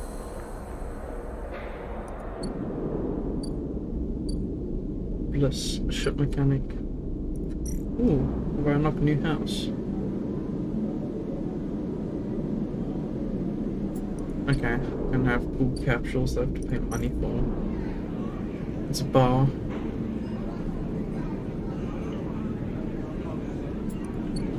Okay. So there's more food and then bliss, ship mechanic. Ooh. No way, Moritz. You take the substandard filters back to the... Oh, swear words! Who sold you them? You hear the voice echoing out of the bay as you pass, and moments later, what you assume is Moritz drifts out with it, dragging a pallet of filter cartridges by a tether. Hey, you out there? The same voice echoes out the entrance. Looking for work? Yes? I just need a hand. Get in here.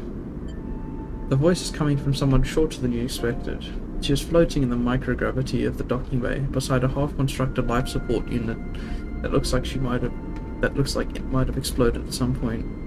She points a wrench in your direction. You know anything about these things? She doesn't wait for an answer. Scratch that. Just help me with the casing. Help her. Alright then. She deftly moves around the unit, making space for you beside the central seam in the dented case. Just take a grip here and lift it out and up, and then I can get in and unbolt it. She whacks the unit with the wrench, the whole thing twisted. You dig your fingers under the casing and lift it away, the metal squealing with the force. She puts her hands under, spinning the wrench, slip out the bolts, catching them in her other hand while they spiral free. All good. The casing lifts off, revealing the ornate piping of the unit's interior. She whistles at the mess of ducts and filters. By the way, everyone calls me Bliss. She pats you on the shoulder, offering little in the way of explanation. Is this your bay? It is now, yeah. Whether I like it or not. She looks at you like that should mean something. Bliss starts pushing and pulling at the ductwork, looking for fractured pipes. We haggle for contracts, but the good ones get snapped up quick by the bigger bays. So here I am, trying to get this M2 unit running again for one of the freelance tugs. Small time stuff. Hold this. She rips out a ripped pipe and hands it to you like a freshly caught fish. We turn stuff around fast and neat, and maybe we get a chance at landing something bigger. Something starts hissing in the unit and Bliss quietens with a precise whack. But to be honest with you, the way things are going, I can already see the other crews licking their lips, ready to take this place over. She looks up at you. I'm almost out of luck. Offer to help. I appreciate it. Let me finish before you jump, though. She keeps working, twisting aside pipes with care. There we are. Bliss pulls her hand out from deep inside the unit and out it comes. A lumpen cube, scorched black. This thing must have overloaded and popped half of itself out the side. You both duck down to the side of the unit and spot the exit wound. Its edges fringed with more scorch marks. Grab me a replacement converter from the racks, will you? Head to the rack. You kick off from the unit and drift over to the wall racks, where a catalogue of parts sit secured in clamps. Coloured tape and scrawled notes flutter across the wall. A complex organisational system of Bliss's own design. All just a big mess. You try to pick out the right part. M2 converter. You grab the part and push back to the unit. Bliss holds out an arm, you pass it over. The converter is spinning gently as it leaves your hand. Perfect. You passed. She straightens up from the unit. That is if you want to work here. Bliss rubs her hands clean, looking down at her palms. The truth is I need a hand here. My partner skipped out on me and left me with a whole mess. You seem like you might be at least better at spotting a clean air filter than Moritz. I'd be happy to. Wait, she frowns at the racks. That's not all of it. My old business partner, they rinsed the place, emptied the accounts. To bid for those jobs, you need to put down deposits, bring in parts, pay tug fees for that. She looks nervous, embarrassed. We need shits. An investment? Exactly. Partners. Straight split. Bliss settles herself against the unit and looks off into the distance. I guess I look pretty stupid. Here I am asking any random passerby to be my business partner. No offense, she manages a smile. I get it. Thanks. She meets her eye. I appreciate it. Bliss goes back to working on the unit. Look, it's no pressure. You find the money, or you find someone else who has, or you just forget the whole thing. Up to you. She gestures for you to help her refit the casing. You both slot it back into place. I think I'm good to wrap this one up for now, but if you're into it, come back and we can bid on a new contract, something that to get our teeth into, something that pays. She gives you a serious look. You can trust me, I don't say this stuff lightly. You kick away from the bay, propelling yourself back to the handholds at the entrance. You slip out with a wave, and as you do, someone slips back in. You hear Bliss as you glide down the passageway. Moritz, I swear to God, if those filters aren't clean, you smile. It seems like this could be interesting. How much is it? 80. It's not even that much.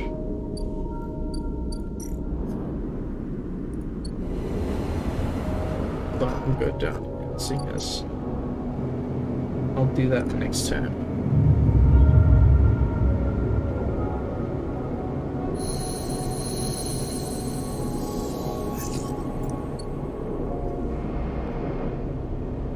Nearby, I think.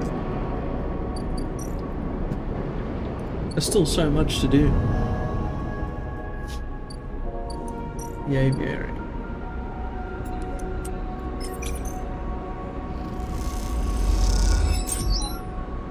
Damn it. I just want Girol mushrooms. Oh, that's just gonna give me guaranteed good stuff. There we go. That's what I like to see. Nice. Okay. So we go back to the labs and throw in a nice little Matsuzake. Leave. Riko meets you at the entrance of the lab, leaning on her crutch with a glint in her eye. Walk with me, Sleeper. I'd like to tell you a story. She makes her way down the corridor that leads back up towards the main commune building. When people first crossed what we call the Founder's Gap into the Greenway, they did so against the wishes of Andre Erlen. At the time, Erlen was trying to stabilize the Union and establish control over the Eye in the wake of Solheim's collapse. It was chaos, competing factions, failing systems, so many dead and injured from the riots. That was his priority. They both crossed the glass roof tunnel, the Greenway's outside crowded with vines and branches, dappling the light. Erlen had written the Greenway off, cut off the rest of the station, and linked to a broken spoke. Claimed it was only a matter of time before everything here would die. He refused to let anyone abandon their duty to the Union and cross. They were traitors to the cause, or as good as. Riko continues, making a slow but steady way into the inner gardens of the commune. There weren't many of us, but we believed what was here was worth saving. We had to keep our plans secret until we crossed, and some of us left people behind. She pauses to catch her breath. Her voice cracking. It's difficult to know from effort or emotion. What we found was a disaster, nothing like what you see here. Half the Greenway was leaking oxygen into space, the plants flash frozen, and the other half was a swamp of mulch, as decaying matter clogged every system. We worked hard, we lost good people, we cleaned up and closed up. But it was never going to be enough.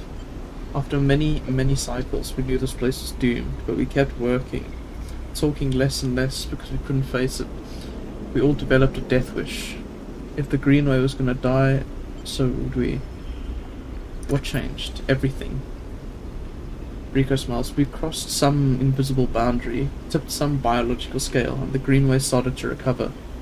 Plants flowered, crops sprouted. For the first time, we reaped the fruits of our labor. Rico smiles, looking up at you. We thought it was us, that we managed to do it just enough to end the cycle of decay. I thought we had saved the greenway until today.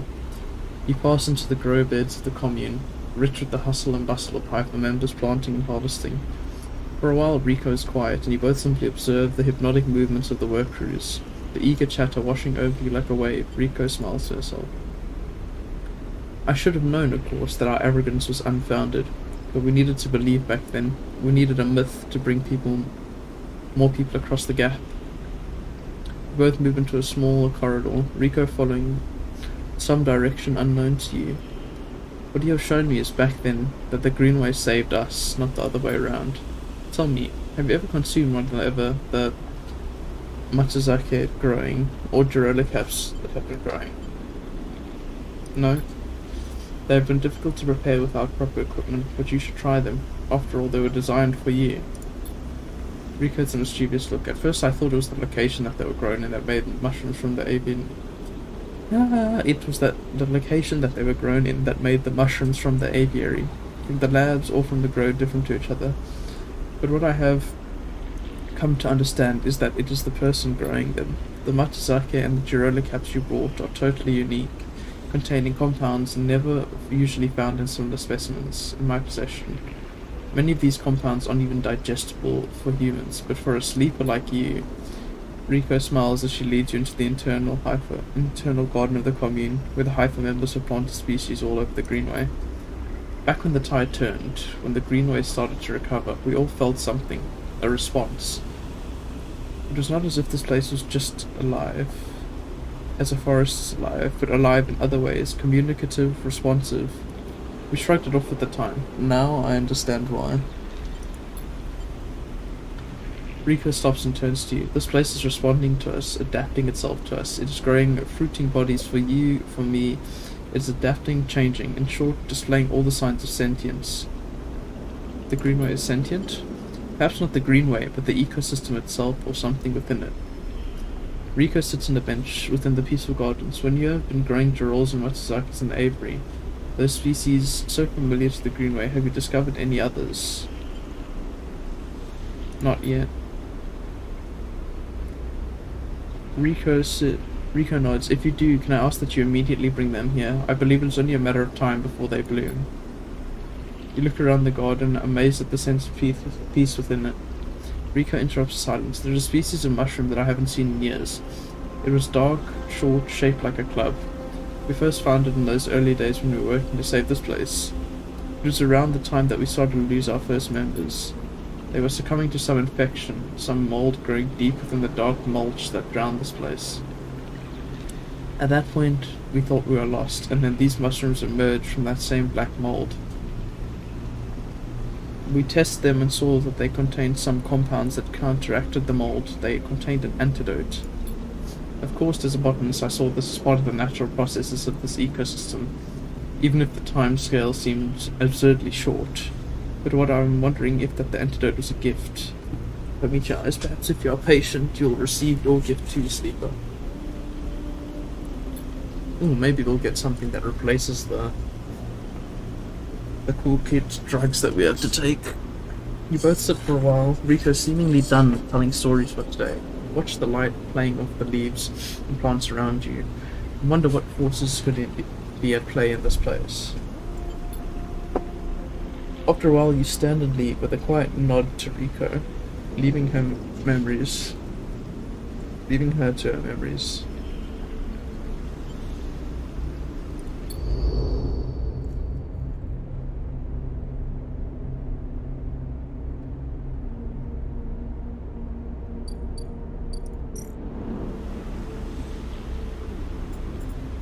Well, good thing we had them.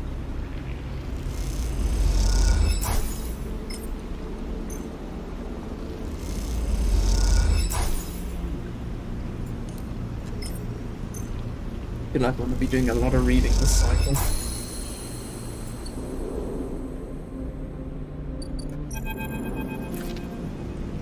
Rika is at her bench running small vials of some liquid through an automatic machine. Whirring of the spinning drum fills the lab with white noise. You aren't sure if she notices you approach. Sleeper, it is good to see you, she looks up smiling. This little project of ours has been keeping me awake the past few cycles, but right now I think I have something. You should rest. I know my limits, she laughs to herself. I just don't like paying attention to it. I don't like paying attention to them. The drum finishes spinning and Rico lifts a vial from it, holding it up to the light. This is something I extracted from those club heads you've been bringing to me. According to my analysis, it is a substance completely unique on the Greenway. We've got a small amount of liquid in the vial. Any idea what it might be? Rico asks without looking away from the vial. Stabilizer. Rico nods. You aren't the first sleeper to come through here. Perhaps I should have mentioned that earlier. Rico's tone suddenly drops, changing the atmosphere.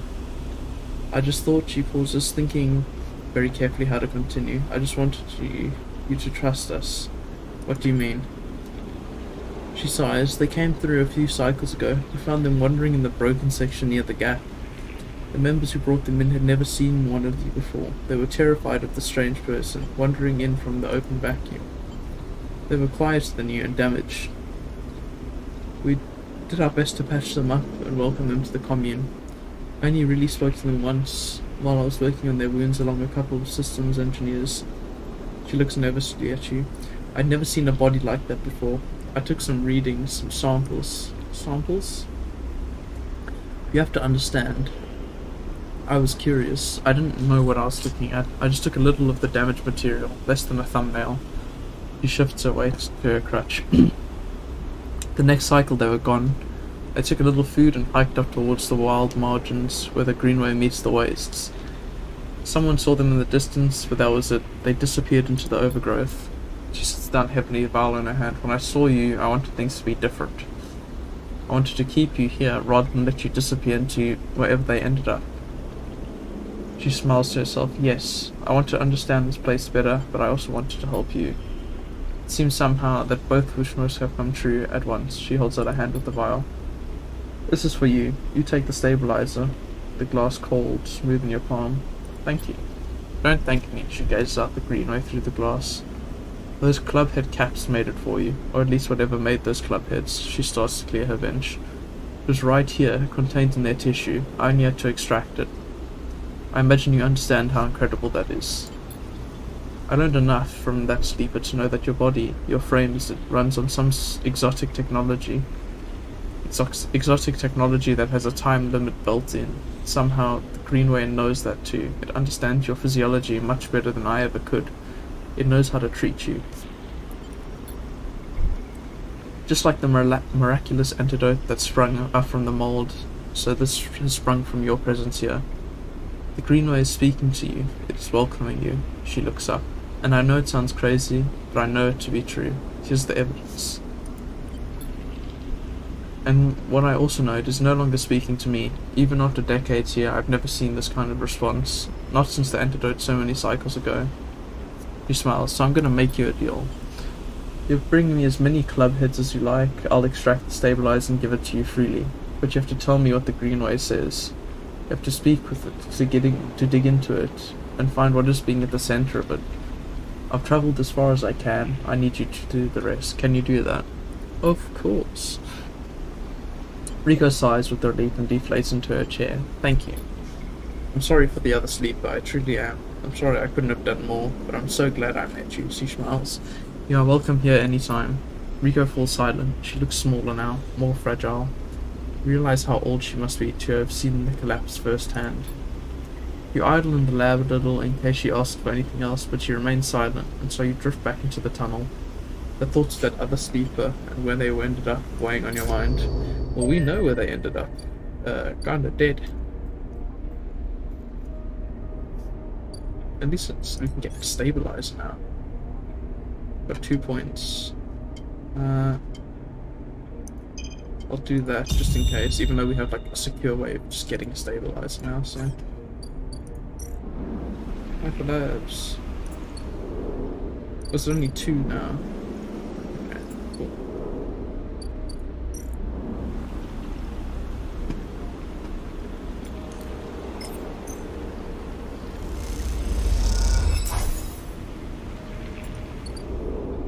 I assume that's, yeah, that's gonna grow for a while. And here, we put the spores in.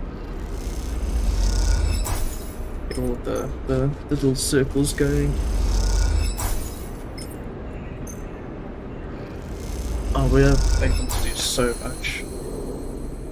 Because now, I can go back. And guess who else wants mushrooms? Big man Emphas.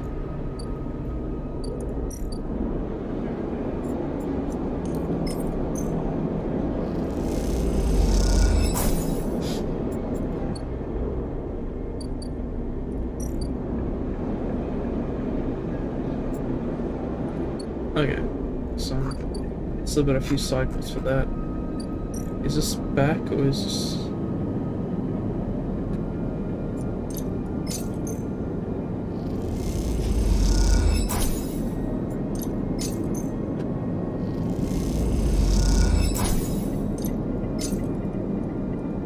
It's a gamble, but hopefully... Damn it.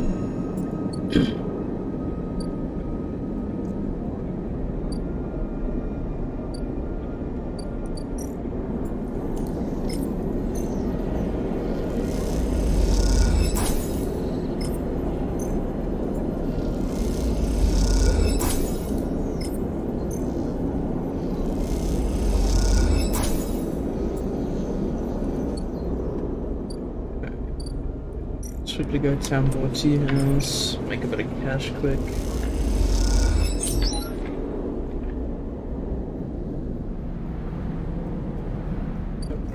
And let's do Rabia's one. As you enter Rabia's office, you hear voices. Is that Sabine? You push open the door. Sleeper, what good timing, Rabia calls out to you as you enter. I wanted to introduce you to someone. The man standing at the center of the room, speaking quietly to Rabia. He turns to you as you come in. Meet Yannick. Sleeper, he nods. I've been hearing good things from Ravi. He smiles an easy smile. Good to meet you. Likewise, likewise. He waves a ringed hand.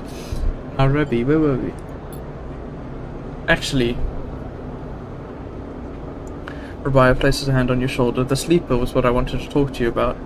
He doesn't spare you a look. What is going on? Well, okay then. Yannick tucks his hands into his pockets. Go on. I'd like to recommend them to your ward. A tiny pause. They have shown themselves to be a capable ally here on the spoke side, but we have more than enough to run our territories. I hear the main block is proving more difficult. Yannick leans forward slowly. It's a mess, Rabbi. He waits, his tinted glasses shimmering despite the lack of light in the unit. I can use them, he suddenly decides. Rabbi smiles. Good to hear. I can immediately...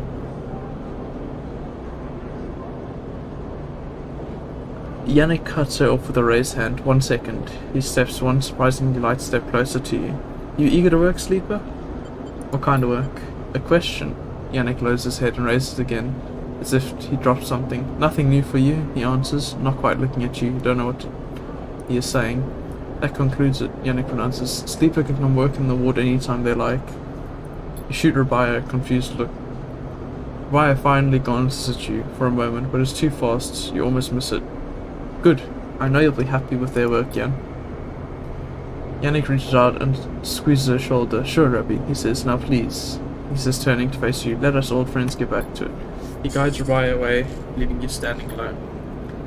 You look at Rabia, but she is deep in conversation, and so stunned and confused you leave.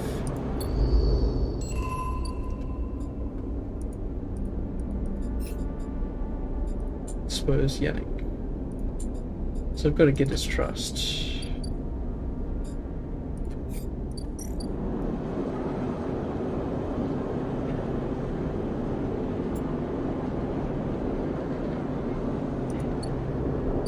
Okay. Now we go do some eating.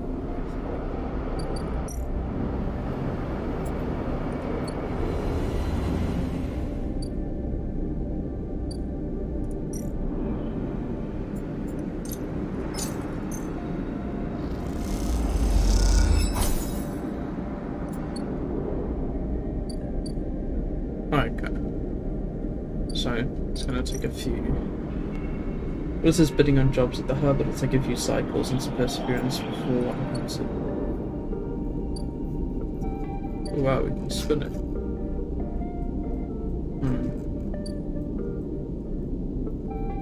That's Founder's Gap.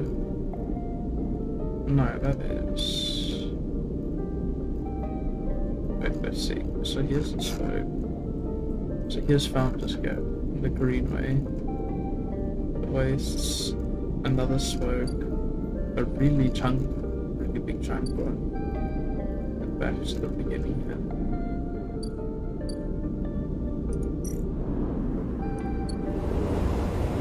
Descend. And then let's feed the cat and have a sleep. I think that'll be like the last turn I do for the stream, because we're going for a while. And if I do too much now, I won't have enough content for tomorrow.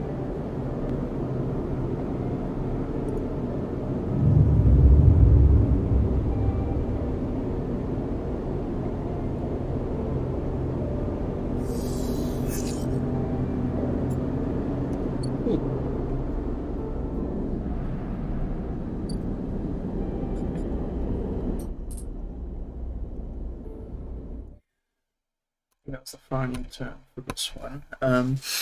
But yeah, I think I've been planning a bunch of new content to come out. Obviously, it's slow, but I'm trying to like whittle through like some supercuts maybe, as well as I've ordered a bunch of parts for a custom keyboard. So I'll try and film like my full experience with that, like all of the parts, me assembling, me lubing up all of the switches, that kind of stuff, and try and make a nice video out of that. That'll be cool. So yeah, hopefully all goes good in the future. It's been quite a fun stream. I didn't think there would be so much content in Citizen Sleeper, and it seems we have a lot to go. So yeah. But anyways, I should hopefully see you all tomorrow.